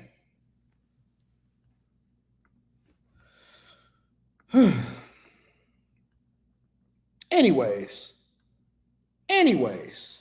now you're going to get your marriage together. Now you're going to get your household together, and you're going to stop letting your wife turn your son gay. Let me go ahead and read some of these super chats, and we're going to continue on. I didn't know that Miami was going to do this for me. Be dedicated to God, not the world, AD. Have a good day. I don't know what that means, but God bless you. Elizabeth Williams says, AD, what do you think about the planned boycott scheduled for 2/28? I think that it is the dumbest thing ever. You know what people are doing, Elizabeth? You know what people are doing? They going out and they buying all of the products that they need so that they can boycott on the 28th. It's the dumbest thing. So you're front loading all of the things that you were going to buy on the 28th. In a lot of ways, this is marketing 101. Let me tell you what happens. You weren't thinking about, and I'm not talking about you, Elizabeth, but let me tell you how marketing works. It's a mind game. So people weren't thinking about going to the places that they're going to allegedly boycott. So what they did was say, well, we're going to boycott these places on this date. So everybody ran out and they bought products that they didn't even know that they needed, that they really didn't need. But in order to make sure that they can boycott on that day, they went out and pre-bought products from those places so that they could say they are part of the movement. You just increase their revenue. You increase their value. It's the dumbest thing ever. It's so silly. I'm going to boycott on the 28th. Okay, well, then that just tells me that I can reduce my staff for that day and up my value. It's the greatest marketing trick ever. So dumb. It's like Black Friday before Black Friday. Good morning, Anton, in the chat. Another day, another gift Most High, from the Most High is to move forward in life. Shout out to you. I appreciate you. White people, please stop patting DEIs on the back for getting let go. I was in Germany for 2 weeks and I only saw one lifted ram. See what I'm saying? They pulling a trigger. Nigeria, what's the word? Dolores Rentera, shout out to you. Victor Williams says, I bind and rebuke the victim mentality and anti-American fools. Anti hit the white side of me and I'm angry. Sometimes we got to get straight to it. Sometimes we just got to be honest. You know what I'm saying? Make sure you hit a like for the algorithm, subscribe to the channel, and turn on your notifications. What we got up next? Reverse migration. Let's talk about reverse migration. People are removing themselves from the United States of America because Trump has no longer made it popular for you guys to be here. Make sure you hit a like for the algorithm, subscribe to the channel, and turn on your notifications. Let's get to it. Into President Trump's term, some border agents say his executive order on immigration. Hold on, wait a minute, because we don't want. Yeah, we got to switch this. We can't have that Dusty. I know Dusty. And a month into President. President Trump's term, some border agents say his executive order on immigration appears to be working. They say migration to the U.S. has significantly slowed. The Department of Homeland Security is also reporting apprehensions have slowed. ABC's Matt Rivers is in Mexico City. Matt, how significant is this slowdown? It's stunning, Diane. There's no other way to put it, really. The amount of people arriving to the U.S. southwest border has plummeted since the peak months that we saw, let's say, 18 months ago. We did start to see the numbers significantly slow down when President Biden was still in office, thanks to pretty intense restrictions that his administration had put into place. But President Trump taking that even further, essentially cutting off any chance at applying for asylum at the U.S. southwest border. Also, when you look at the people coming up from the south, you look at the Darien Gap, which is that land bridge between Colombia and Panama. It's a stretch of jungle that anybody wanting to walk from South America to North America must go through. The number of people that the Panamanian government has registered going through that jungle gap has plummeted to the lowest level that we've seen since February of 2021, when we were right in the middle of the pandemic. So by any metric you look at this, people have stopped arriving for the most part at the U.S. southwest border. Now, you say thousands of What? migrants. So you saying that now that we've established a norm that if you come over into this country, you're going to be deported, that we're now having people that say, you know what, why do it in the first place? We're going to go ahead and get out of here. That's why you got to make examples of people. That's why you have to have ride-alongs. That's why you have to have people that basically share and showcase and highlight, hey, listen, this is what's going to happen to you if you come in the United States of America. It's the same thing that happened that incentivized people to come over here in the United States of America. They seen their cousin do it. They seen their cousin get free hotels. They seen their cousin getting money. And you know what they did? They used their Obama phone to call back home and say, hey, fam, we eating over here in the United States of America. Brandon Johnson is finessing. Eric Adams is finessing. Karen Bass is finessing. Mike Johnson down in Denver. We taking over apartment buildings. So then they call back home and they say, hey, man, send MS-13, send Trende Aragora over here to the United States of America. We can take over this apartment building like the Carter. They're not going to do nothing. Even if we get arrested, we can beat up police over in Times Square and everything going to be cool. It's not even a big deal. We can just do it. Who knew that setting an example and sending these people back home and telling them that we might send you to Guantanamo Bay or El Salvador, that would then stem the flow of migrants into the country? What? Migrants are even giving up mid-journey, right? They're already on their way, and then they're going back home before they ever even reach the border. What does that tell you? Yeah, there were a lot of migrants that had essentially become stuck here in Mexico during the Biden administration. They were waiting for their asylum claims to be processed by using this application on their smartphones that the Biden administration had set up. But Trump basically canceled that in addition to all the other restrictions he's put into place. And so what we're now seeing is this new phenomenon called reverse migration. Essentially, you've got people from, let's say, Venezuela, Colombia, the two biggest immigration hotspots over the last few years, coming all the way to Mexico and essentially now looking around at the landscape and saying, you know what, it's not worth it to stay here. I don't want to run the risk of deportation. I know the Trump administration is not going to let me in. Therefore, they're making the very difficult decision to return home. Are y'all not entertained and are y'all not getting the information that y'all need? Listen. This is the thing that I will tell you. I put on the greatest morning show on the face of the earth, bar none. Ain't nobody that's just going to tell you the truth. Ain't nobody going to bring you the news and break it down the way that I do it. And ain't nobody going to give you the medicine inside of the candy the way that I do it. So y'all can go ahead. I know that I was real humble in the morning, but now that the show is going, humility is going out the door. We are the greatest. We are the greatest. Make sure that you guys hit a like for the algorithm. If you are not already subscribed, you should have been and did that, and turn on your notifications. Send this to Gam and said that Anton be cooking in the morning. We have the greatest show on the face of the earth, and it ain't nobody that do what we do.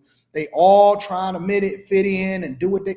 I'm just say what I want to say when I want to say it, but I'm knowledgeable enough that you ain't got no choice but to listen to me because it's the truth. We are the greatest morning show on earth, bar none, and you should have already been sent this to your family and friends. We kicking everybody out of the United States of America. We kicking everybody out of the United States of America. Everybody got to go. Nobody can stay.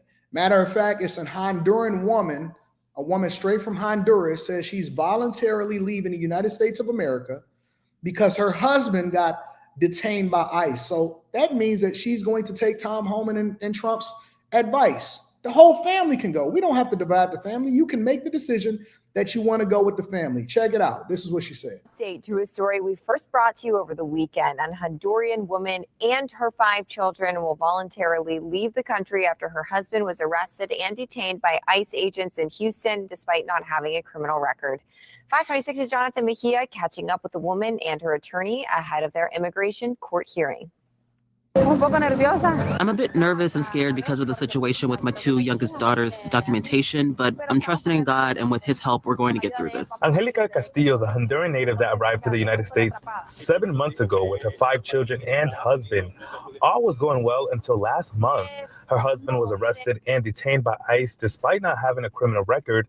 Yes, you do. You got a criminal record because you wasn't supposed to be here in the first place. That's why they're arresting you.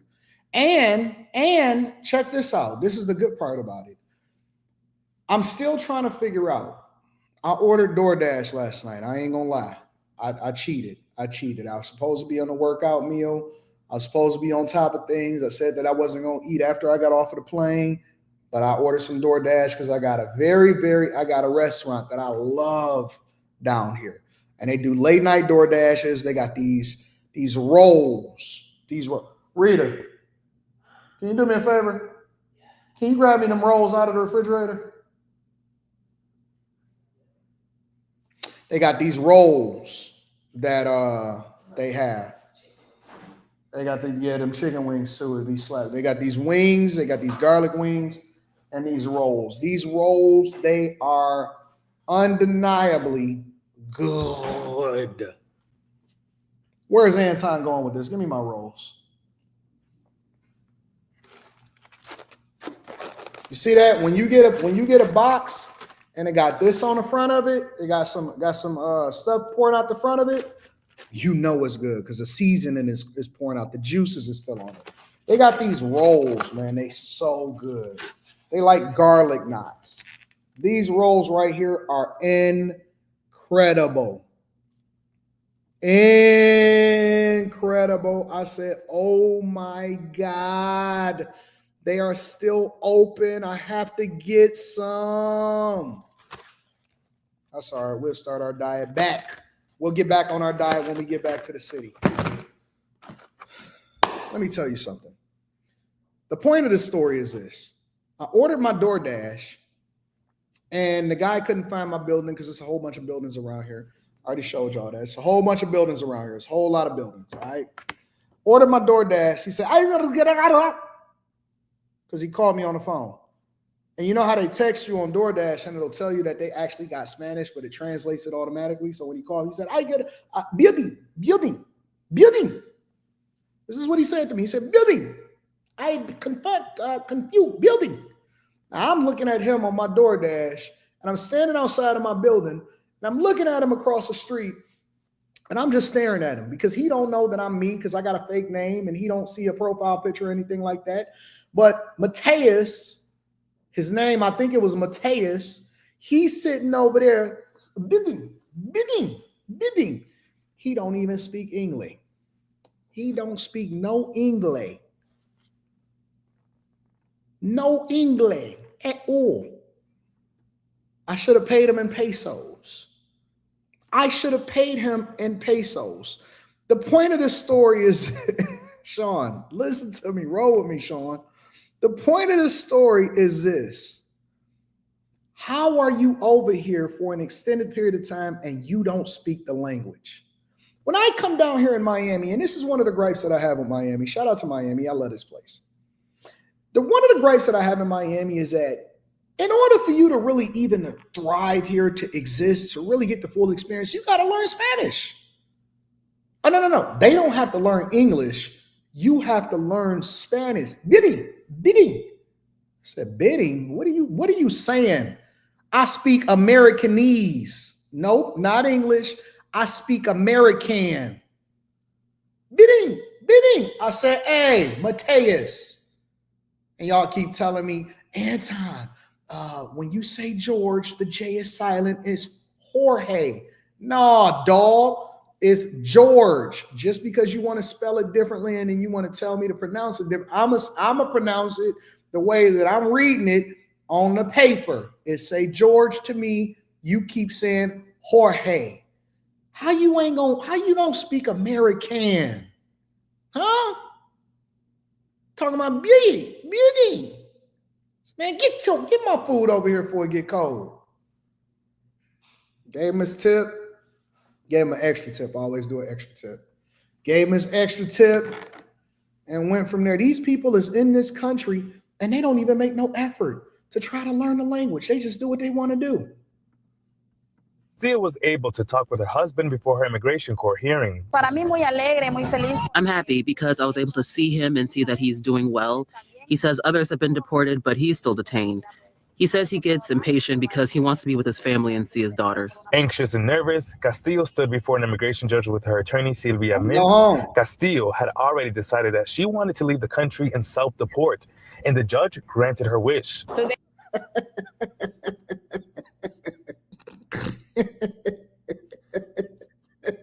I don't know how I do this show every day. Every day is the same thing. I'm going to just change it to the Millionaire Derailment Show. It don't hit the same. We got to keep it as the Millionaire Morning Show. I'm going to change it to the Millionaire Derailment. I'm just being me. This is who I am on a daily basis. Everybody that's around me, you know that this is how I act all the time. I don't change. I'm just the same way online. I'm not trying to be politically correct. I heard him saying, Billy. And give me my mother effing food before I call Tom Holman on you. I know where all of the migrants are. Man, let me tell you something, bro. I'm just waiting. I'm honest to God, I'm waiting. Anton, what you waiting on? Waiting on them to turn on that if they ever say, yo, we are giving $1,000 per illegal, I'm quitting YouTube. And I know where they at. I know where they hang out at. I know where they at. If they ever say I'm giving $1,000 per illegal, I know where they at. I'm gonna be a trillionaire out this joint. I'm gonna get all the money. I'm just waiting on them. That's the only reason why I ain't participating. Okay. So this where they at, huh?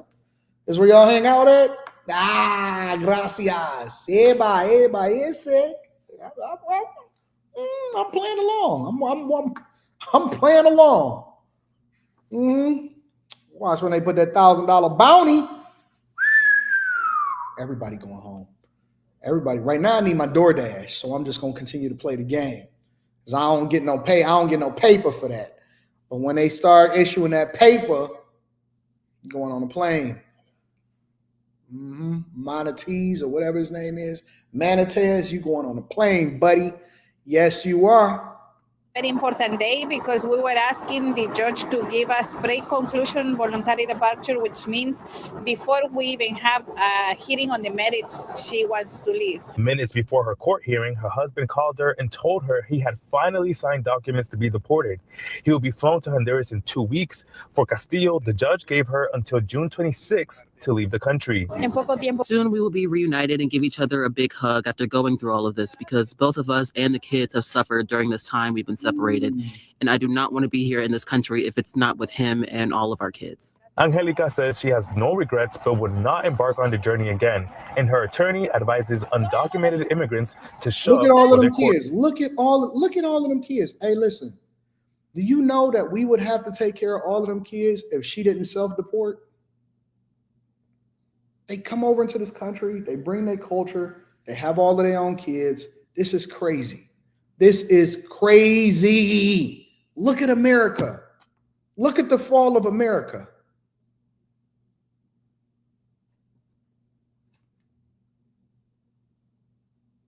Stay pregnant. Stay pregnant. Whew. Let me read some of these super chats. We got other things to cover. All right. Gotta read the super chats, y'all. Gotta show out for the people that support the platform. See, I look at the details. Say that gang name.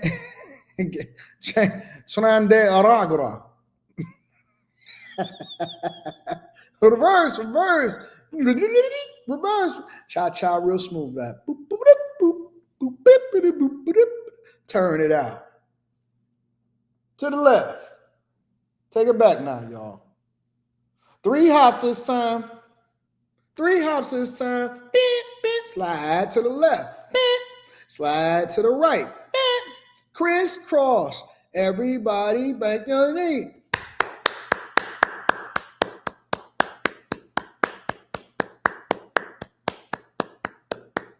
How low can you go? Can you go down low? All the way to the floor. This is Mr. Lot's.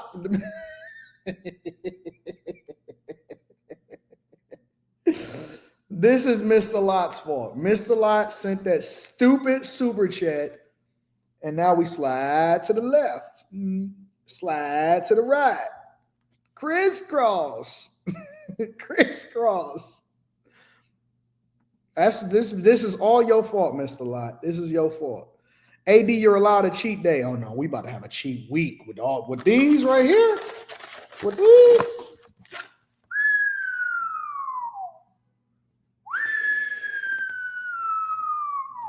And this is with them like in a refrigerator. So imagine when they get warm and you got that butter all over them.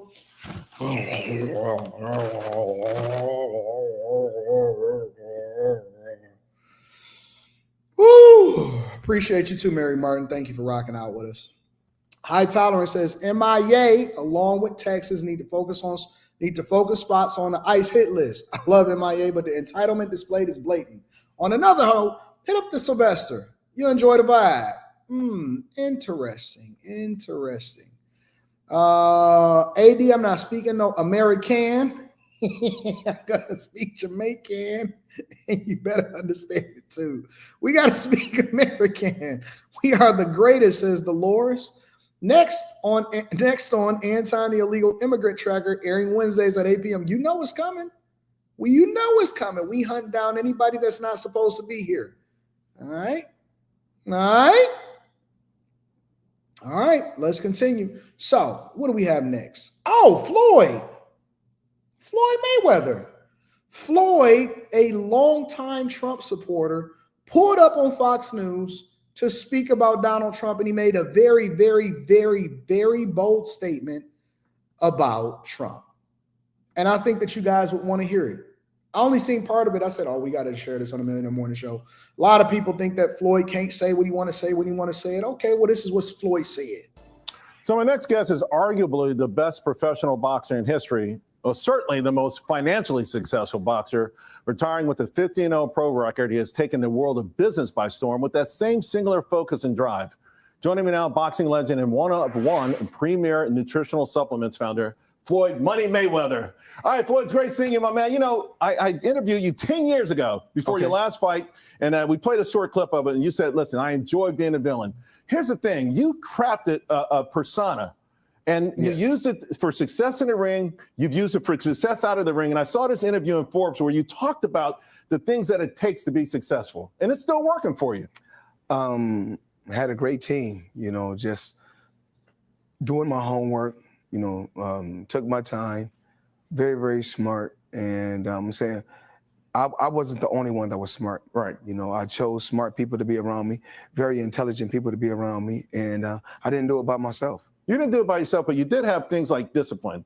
Those buildups, for instance, those buildups to the fight. Yes. You'd go to the gym at 3 a.m, 2 o'clock in the morning, right? You were doing things. I saw a fight this past weekend, the heavyweight fight. The dude got in the ring. He was so out of shape. He should have won if he was in shape, right? I mean, you didn't take anything for granted. Hard work and dedication, prayers and belief. Throughout my career, I worked extremely hard. Never, a lot of discipline. Yeah. Had to focus, but I wouldn't be where I'm at today if it wasn't for my father. Hell of a trainer, great guy, great person, and we had a great team. Yeah, you did. I want to talk about now, because yesterday in the New York Post they talked about this, and I saw it on social media. I was like, I don't know, I don't believe it. But now it's like, my man, you've got a $400 million Manhattan real estate portfolio. Not just $400 million. So it's a lot more, but that's just one of the portfolios I happened to purchase in 2024. Wow. And that's how it's blossoming. Well, you know, the number is growing each and every day. Like I said, the number is growing each and every day. That's one of my buildings in Manhattan. And as you can see, everything down bottom, from top to bottom I own, all the way down. And I'm truly, truly blessed. Yeah. Truly, truly blessed. You're blessed. I had a guest on yesterday, a guy named Dan Pena. I don't know if you ever seen any of this is what I always try to figure out about people. Like, I see y'all in the chat and somebody is saying, I wonder if Floyd could read now and all of this stuff. Let me ask you a question. When you see people that are incredibly successful, that are at the top of their field, that continues that success, that is able to buy buildings in Manhattan, do you think it's conducive to say things that's not relevant, or do you think that it'd be better to ask questions on how they got there? Because let's say, for example, hypothetically, that he couldn't read, but that he was able to hone his skills or his business acumen to the point to where maybe he didn't even need to. I don't know. I'm just talking. I'm just having a conversation. It would behoove me personally, when I see somebody and I say, to criticize somebody that is doing 300 million times better than me, that is crazy to me. When I get in the presence of somebody that is successful, I'm a sponge. I'm trying to learn. I'm trying to figure out, okay, well, how did they do it? And if they did it at a disadvantage, then that would make it even more incredible. You know what I'm saying? Like, I'm trying to understand, what do y'all be thinking when y'all say stuff like that? You know what I'm saying? Is it supposed to be like an insult? Is it supposed to like make it seem like you better than him? Do you want to get one up on him? What is it? What is it? Is it a defense mechanism because you may feel inferior because he is so successful? And so what we do a lot of times is we lean into other things that is not relevant to the conversation, not relevant to the conversation. I'm trying to understand, right? Like, let me break it down from this lens. Some of the people that are the most educated that I know personally, and when I say the most educated, I mean they have 30 years of schooling and they're Dr. this and Dr. Nelson and PhD, MHD, and with the D's or the D's. And honestly, they have $9 trillion in debt and a whole bunch of degrees, and they make $65,000 a year. And they are the most pro everything, pro black, pro gay, pro this. They usually wear some eclectic glasses and stuff like that.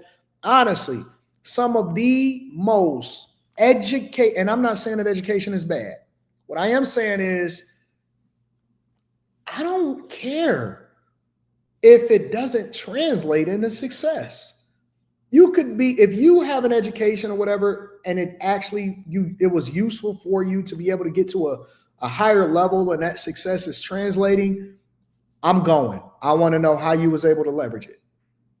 If you was just if you can read really good, but you still poor, I'd be like, I mean, they talk a lot, but what did it get them? You know what I'm saying?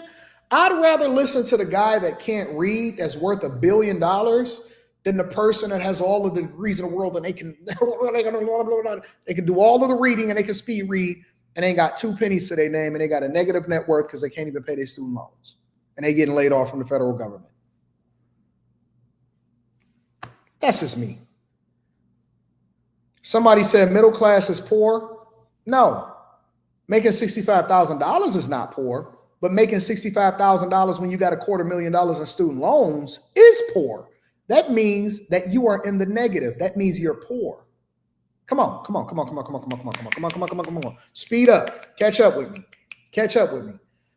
It doesn't matter what you make. It matters what you keep. It matters what your net worth is. If all of your education and everything that you do in life doesn't necessarily translate into real results, then what was it all for? What was the purpose? I don't care if you make $65,000 a year or if you make $650,000 a year. If you're not able to translate it, if you're not able to keep it, if you're not able to multiply it, then what is the point? What's the point? I look at you as stupid. If you went into a degree program that only pay you $65,000 a year, but it costs you $250,000 to do it, yes, you have a poor mindset. Being poor is not the amount of money that you make. Being poor is a mindset that then causes you to make bad decisions on a regular basis.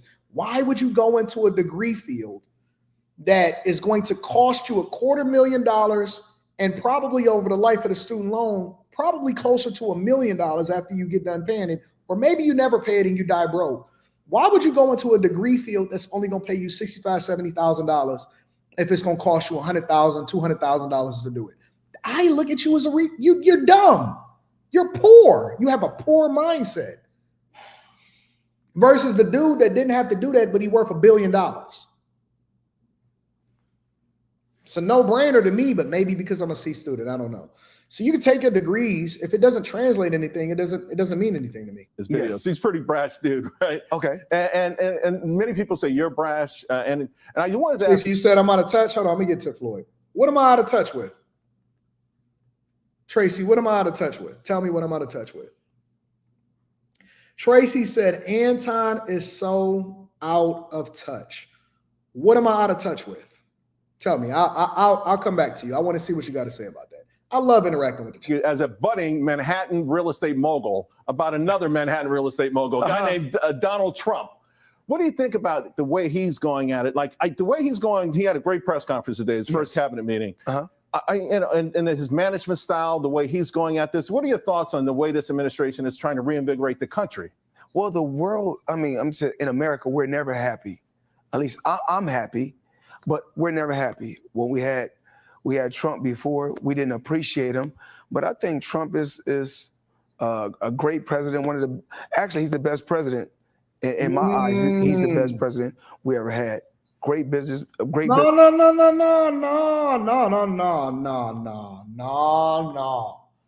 Don't back up now. Listen, you said my name.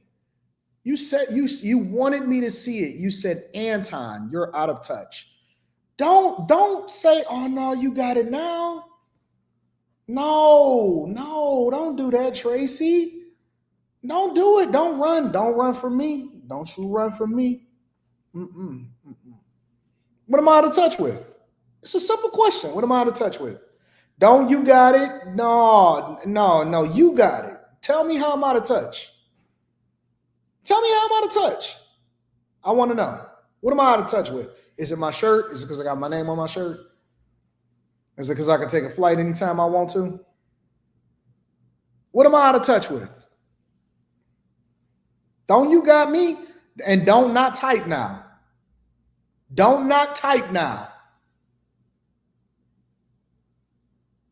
What am I out of touch with?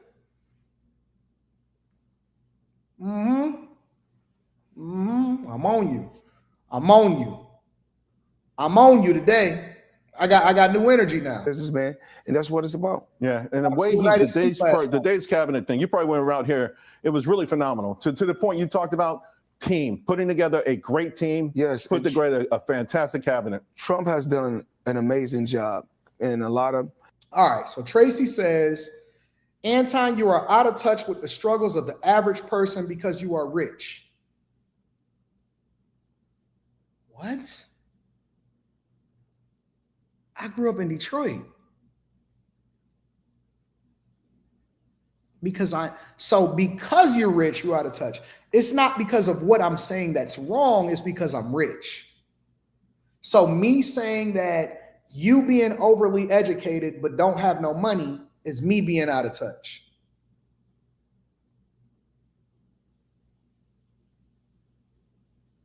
Really?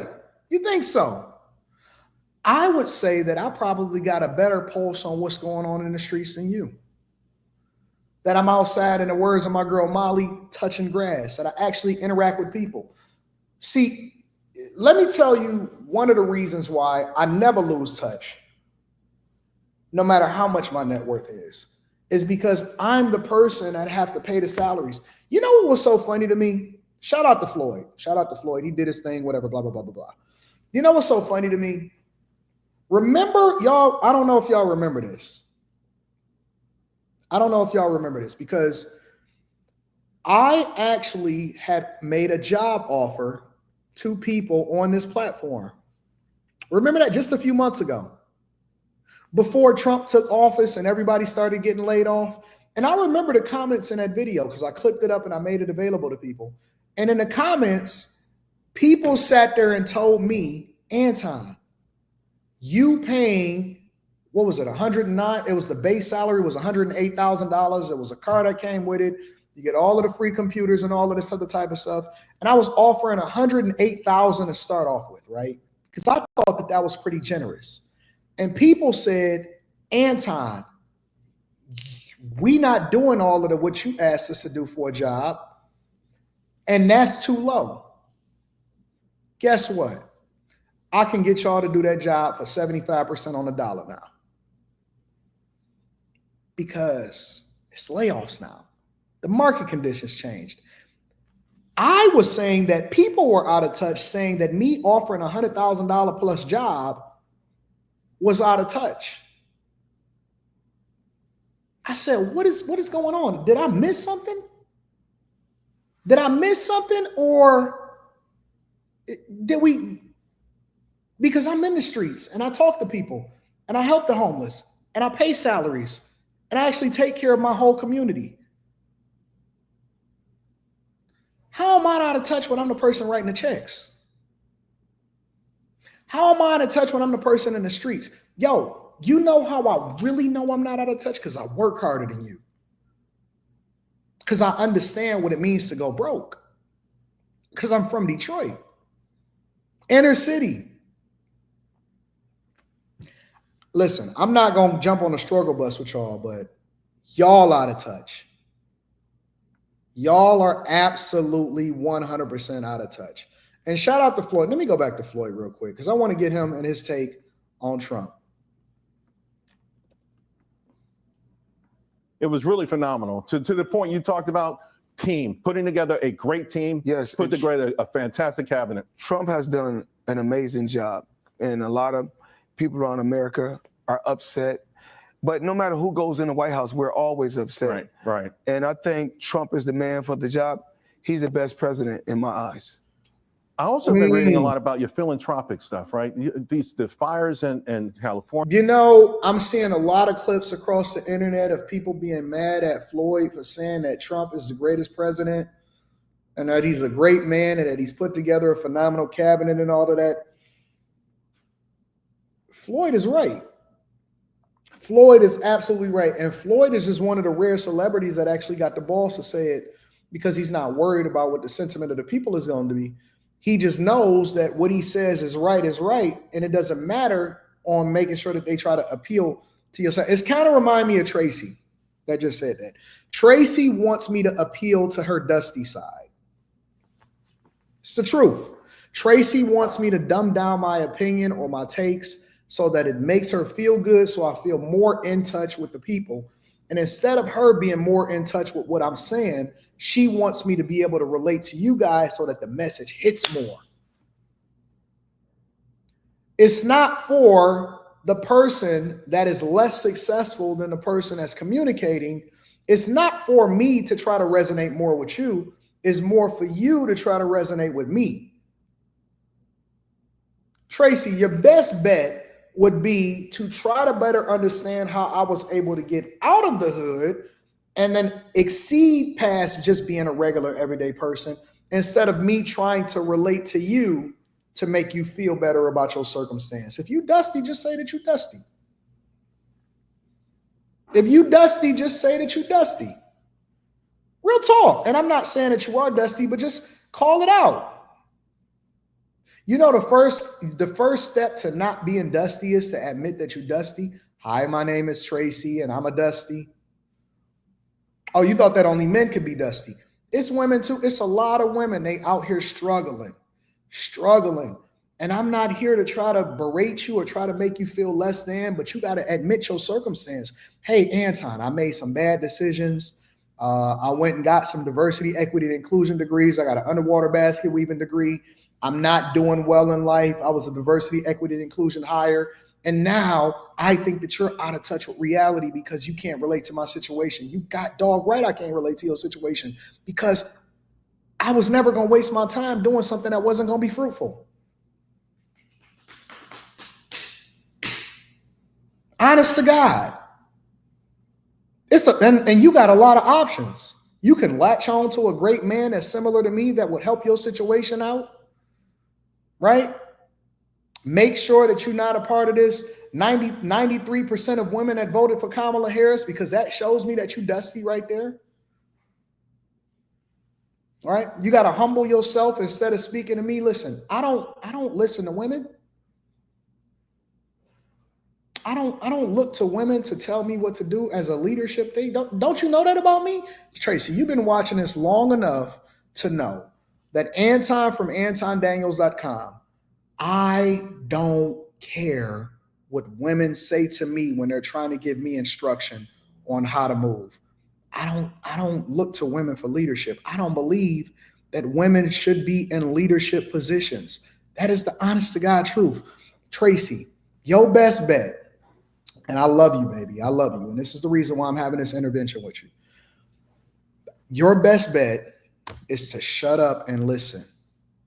You gotta shut up, baby. And I'm not saying that as a person that is trying to disrespect you or anything like that. What I am saying is that a man in your life at some point had to tell the reason that you are in a position that you are in is because a man in your life did not tell you to shut up. You have to shut up. You got to shut the F up. And I say F because this is a family-friendly show. And I don't want to say the real word, but you got to shut up. You are better with your mouth closed. You are better with your mouth closed. You look better. You talk better. You'll probably get a better spouse, husband. You'll probably get a better position. But we are done listening to Black women tell us what to do. Those days are over. No woman can tell us what to do. The only time that you hear my wife is when I ask her to speak. The value that she brings to me is based off of my request of her. This is a benevolent dictatorship. This is not a democracy. I'm telling you the truth. Listen. I am such a toxic masculine. Toxic masculinity runs in my blood. If that bothers you, I'm not a pander bear. I'm not going to tell you what you want to hear. I don't want to know your love languages. I just want you to do what I told you to do so we can be successful together. Now, if that's not what you're used to being around, if you're used to your father telling you that you're a princess, then I don't know what to tell you. I am very, very much a throwback guy. I am throwback, toxic, smoke with the boys, like cars, sports, slap women on the butts as they walk by type of masculine guy. I am very much the definition of toxic masculinity, according to what feminists describe it as.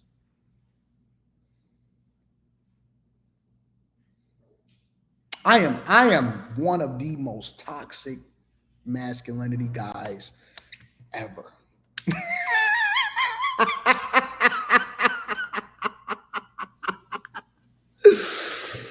Oh, you'll see. Watch when my new vlog come out. Room 9 changing over to something different. Absolutely. 100%. I don't want to hear your thoughts. I just want to see you cook. I don't want to have intelligent conversation with you. What? You talking to me with clothes on? That's crazy. Anyways, let me go. Let me get back. Tracy, you had the wrong one today. I'm sorry. You talking to me with clothes on? Whoa, that's crazy. Yeah, it's Thursday. I don't know what that plane ride did to me. It was a serious question, not criticizing him. Sorry, guys. Shout out to my girl Molly. We love you.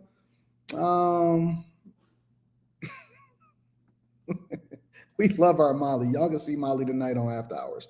Floyd is more successful than people who can read. Why comment negatively? Wait, what happened to Molly? It was a serious question, not criticizing. I'm sorry, guys.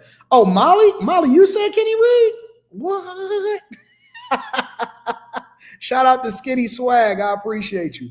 HBG Slot says, first super chat, knocked an old lady down and stole her credit card so I could send a super chat. Loyal, driven, and dedicated to the Millionaire Morning Show. Shout out to my people out there in the streets. I appreciate y'all. Are y'all subscribed yet?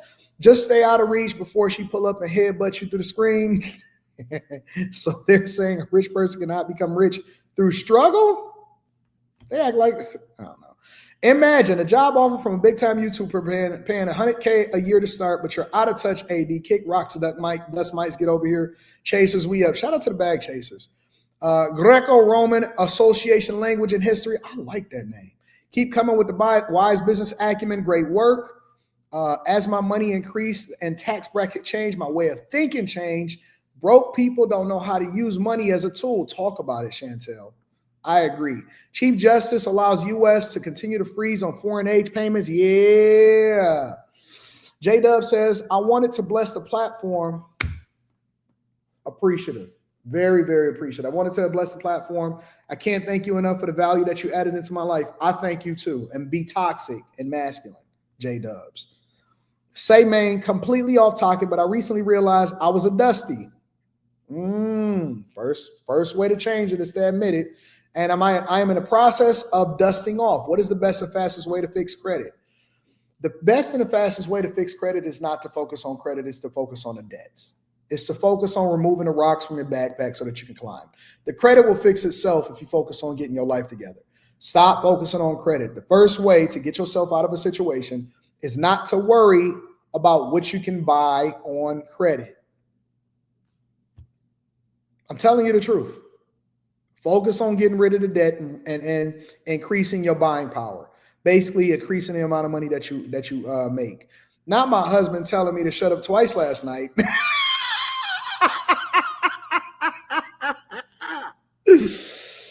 Oh, you got to make more money and you got to reduce the debt. Tia Marie says, all I want to know is what was in those garlic rolls, because AD is not playing with y'all today. I love them, Tia. Marco Hochner says, hey, Anton, I just graduated college in political science, but I'm having a hard time finding a job. Any advice? Yeah, pick a better degree. What you going to do with a political science degree? Who told you to get a political science degree? Who told you to get a political science degree? What do you specialize in? What are you great in? Get a STEM degree. Political science ain't did nothing for nobody except for allow for you to stay in college. That's it. You got to get a different degree. You got a broke person's degree. I don't know nobody that's rich and that got a degree in political science, personally. You might as, that's, what is that, liberal arts? You got to get a better degree. Nichelle says, y'all can keep letting society trick you into following your passion, but please stop calling me and asking me to hold some facts. AD, many folks are only listening to respond. I am new bag chasers. Shout out to my new bag chasers. Patreon member, before I signed up, I watched AD smoke shows. If you aren't trying to be better, then this might not be for you. It's rough. It's rough, but we going to get rich over here, Car. You know what I'm saying?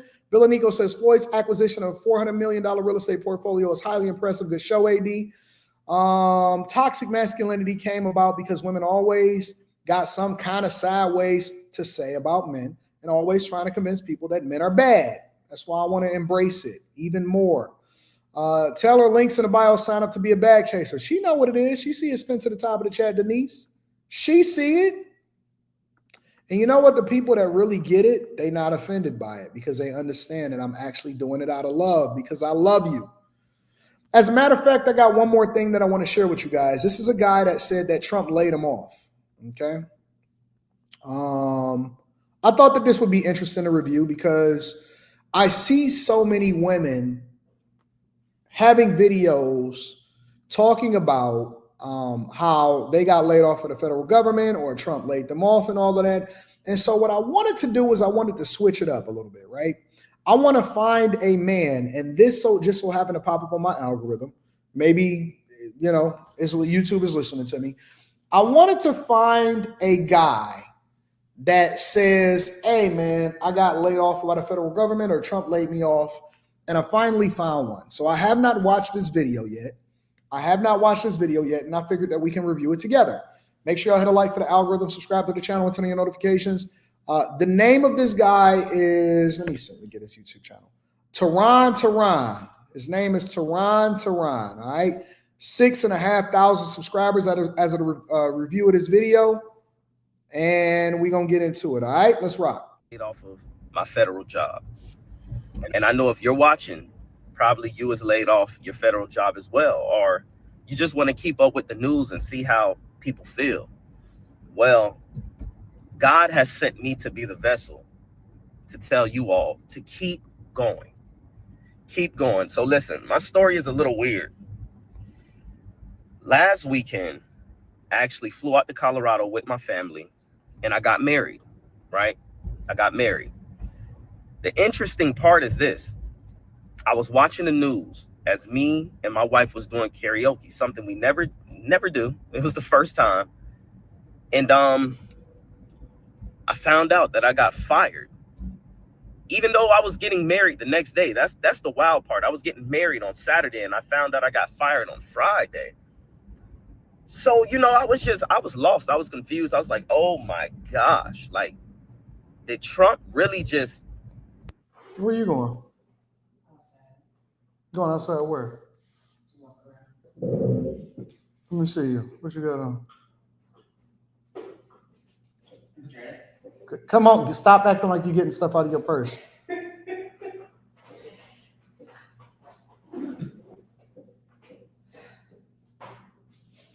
Stop.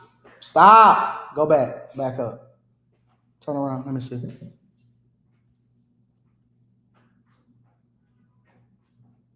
It's a lot of body in that dress. Why is you still moving? Can I look in the mirror? Yes, you can look in the mirror. Go ahead.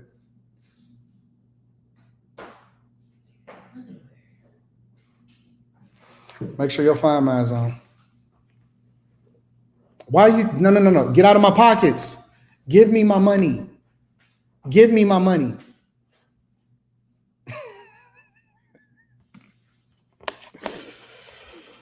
Oh, Jesus. Give me my money.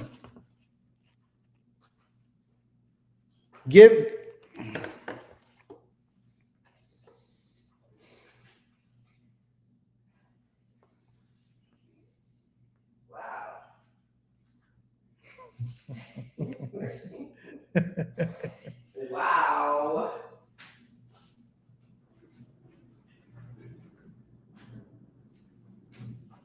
I didn't even take that. We'll talk later. Do a mass layoff. Like, I heard the rumors, I heard the talks, but it's different when it hits close to home, and it was coming closer and closer and closer, right?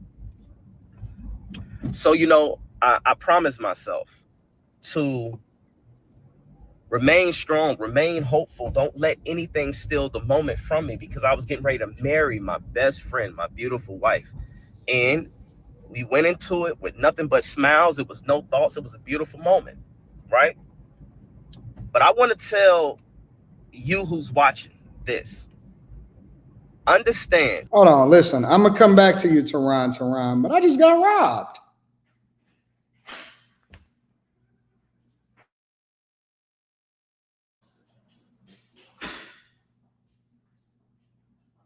Can I call the police? Is it possible for me to call the police? Let me see what's in my pockets.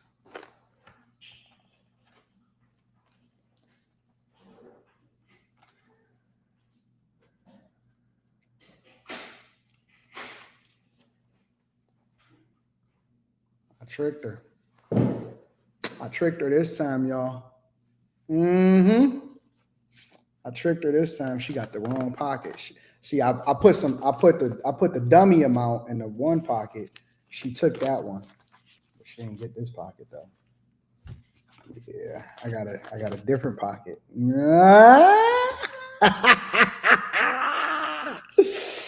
So let me tell y'all, I tricked her this time. I had one stash in the pocket, and I had a bigger stash. I had a bigger stash in my book bag. You know what I'm saying? So got her this time. You thought you was gonna trick me. You thought you was gonna shake me down. You thought you was gonna come in here while I was on a live stream and that you was gonna run my pocket so that you can go shopping on a Thursday. Nope, not this time. We reviewing Tehran, boy. Yeah.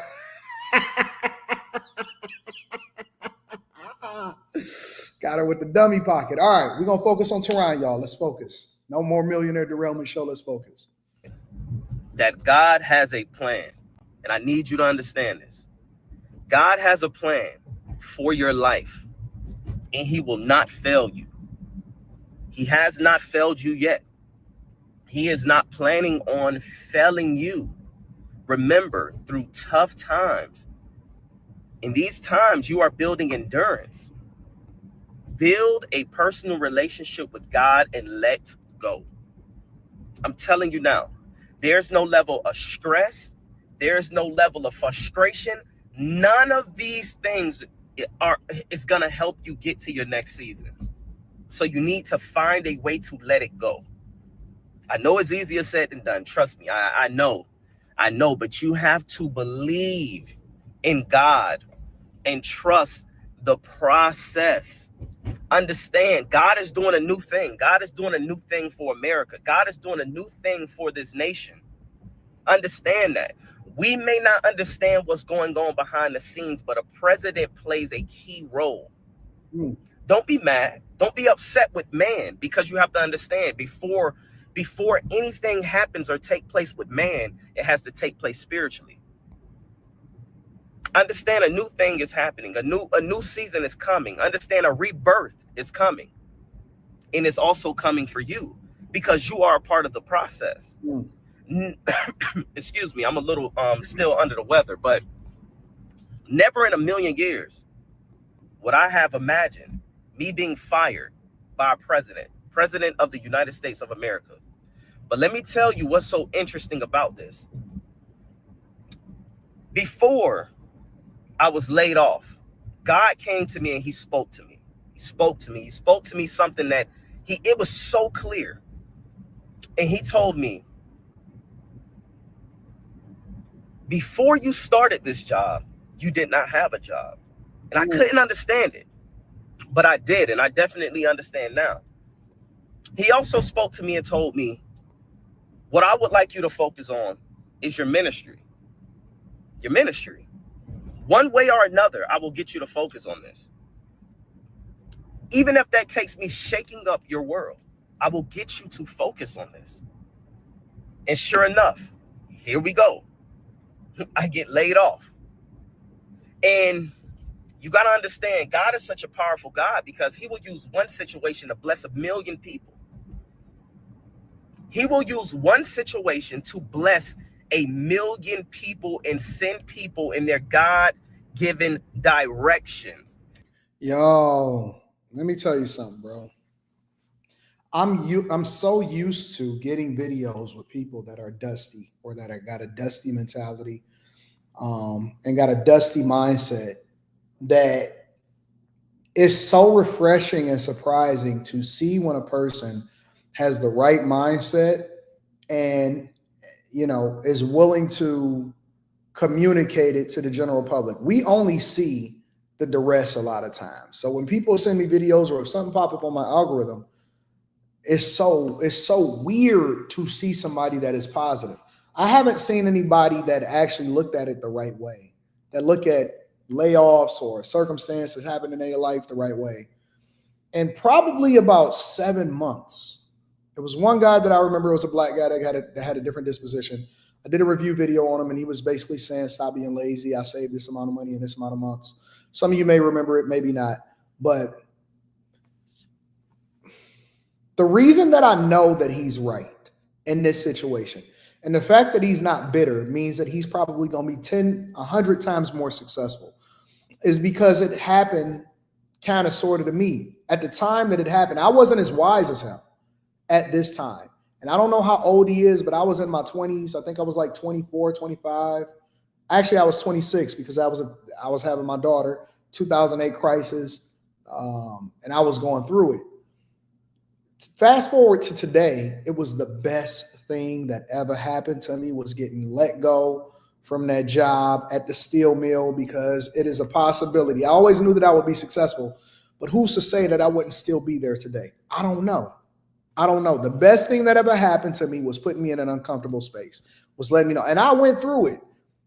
And it's not to say that he's not going to go through it. Even the word of God says it rains on the just and the unjust. But the fact that he got a different mentality approaching it shows you that things are going to work out in his favor, because he's always turning a situation that other people could be perceived as bad into good. Every single woman, white woman, black woman, or whatever that I see sit there and complain and go off and they cuss Trump out and I shouldn't have voted for him and all of this other type of stuff. You didn't vote for him anyway. We already knew that you was part of the 93%. Every single person that I've seen up to this point, and white men that I've seen up to this point, has cried, complained, called CNN. This is my story. I got laid off, all of this stuff. He's the only person that I've seen, and it's the only guy that I've seen that's coming across as black guy. He's the only person that I've seen that actually took this situation and didn't say, oh, no, I don't like him because he did it. He said that God has a plan for this guy to do something, and now everybody got to go out and they got to do their purpose. They got to do the thing that they're supposed to do. They got to find their way. They got to figure it out. It's not his responsibility. We got to do the right thing by the country. This is a really good guy. So far from what I've seen, and I'm going to reserve further judgment until I hear everything that he says, this is a really, really good guy. This is the type of person that you want to win, that you wish to win, that you advocate to win, that you pray for, that you're in his corner. You want to see him successful. This is the type of person that he is so far that I'm observing. You have to understand, God has a direction for you. We have a direction for ourselves. For some of us, we feel like this is the end of the world. It's not. It's actually the beginning of life. Yep. You are being rebirthed. Understand, you are going through a process, and processes are beautiful. Yeah. Processes comes with emotion. Processes comes with conditioning. You're talking. Understand, you're getting ready. You're getting prepared to run a marathon, but you must go through the proper conditioning. Understand that. And I told myself, listen, my wife told me, hey, you need to get online and you need to talk about this. And I said, you think so? And she said, yes. Ain't nothing like having a dope person that's in your corner that actually is embracing the process that you're going through, instead of telling you that they ain't rocking with you no more because you're dusty. And I'm going to tell you one thing that I learned over the course of time. Your wife, your significant other, yo, listen, if they for you, if they with you, they know what's best. Did I not just call it out? I don't simp, bro. But we're going to get there. So you have to understand, I followed her because I felt as if God was speaking through her. And I said, you know what? I want to be a voice. I want to be a voice of reasoning, because people are being led astray in this season, and people don't know where to go in this season, and people are lost, and people are frustrated, and people do not know what to do. But I know what to do. You have to lean on God and not your own understanding. Realize that you are building endurance. Understand that if you have faith of the size of a mustard seed, that you can move mountains. Understand that if you believe and you say to this mountain, be cast. You can tell that he actually read his word. He knows the word. He's not mispronouncing nothing. He's not remixing it. He's saying exactly what it says. Cast into the ocean, be cast into the sea. That surely it will be done, especially if you do not doubt in your heart whatsoever, but believe that what you said will come to pass. It will be done. It will be done. God has taught us this all throughout the Bible. And what we have to do is put our heads more and more and more and more and more into the Bible and believe. And understand, with believing you will achieve. God will not leave you stranded. This is just a season for now. Yeah, he's not going to put on you more than you can bear, and you also got to put the works in, because faith without works is dead. I like this guy. I think that he's dope. I think that he's awesome. He has the right mentality. And very rarely do you actually run into somebody that's dope like this. I'll have this clipped up, and then we'll get this out there for you guys, and then I'll make sure that I tag him or I put it in the description who this guy is. I think that you should absolutely embrace him. He's dope. He's dope. Let me read some of these super chats, and then I'm going to get y'all up out of here for the day. Mick the Mo says, just have Elon do your fired apprentice style. Devastator says, 80, how much you want for that Popeye poster?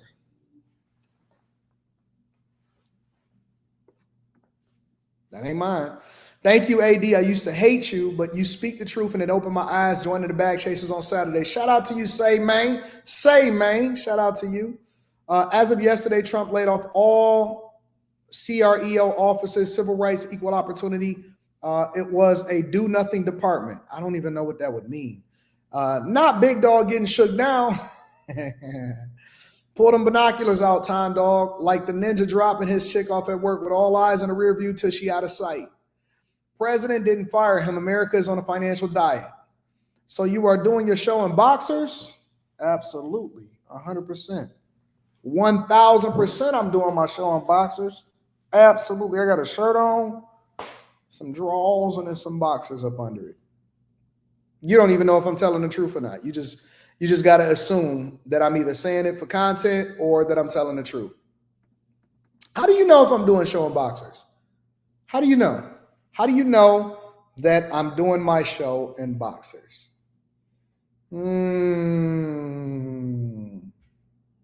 Maybe I got some pants on. Maybe I got joggers on, because those are the pants from yesterday. And I don't wear jeans with my collared shirts all the time. Who knows? Who knows? He said he want to see my thighs.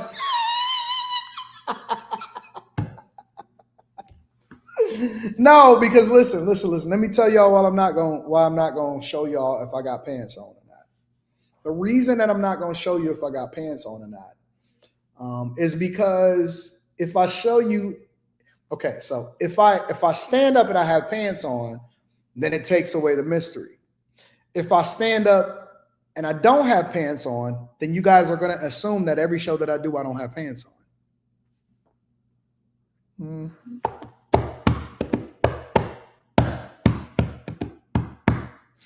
If I stand up and I have pants on, then it takes away the mystery. If I stand up and I don't have pants on, then you guys are going to always assume that I don't have pants on, and I'm going to have to prove myself every single time. Absolutely, 100%. 100%.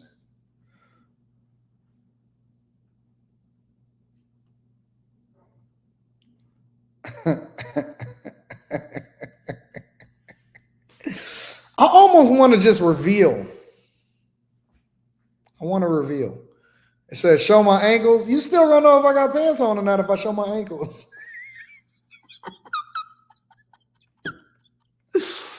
Oh. They said, because your wife had your pants. So I got to wear the same pants from yesterday? Jesus. Let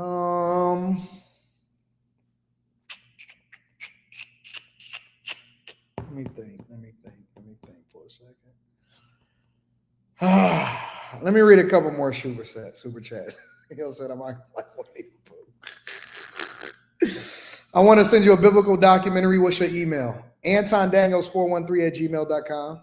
Shout out to you. What in the World TV says, because your wife had your pants. It don't have to be the same pants.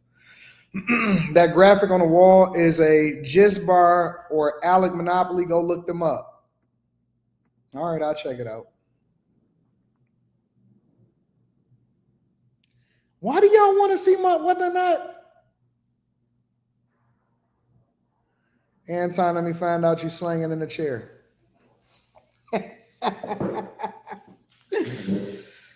Oh, man.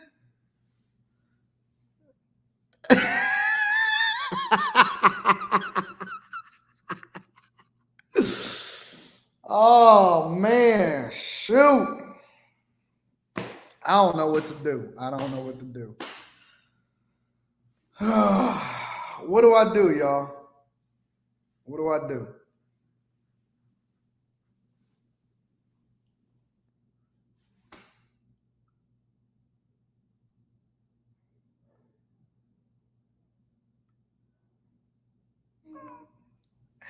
If I have pants on today, it doesn't mean that I don't have pants on for my other shows. If I don't have pants on, it don't mean that, okay, now I'm getting confused. That I'm not going to have pants on tomorrow.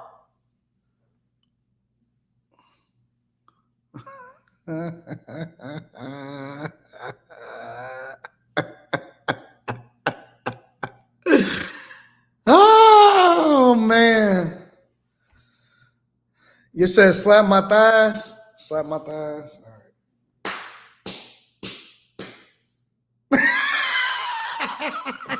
I'm out. I love y'all. I appreciate y'all. I'm about to get... No. You done got too much information now. Could y'all hear that? Was y'all able to hear that? Y'all got too much now?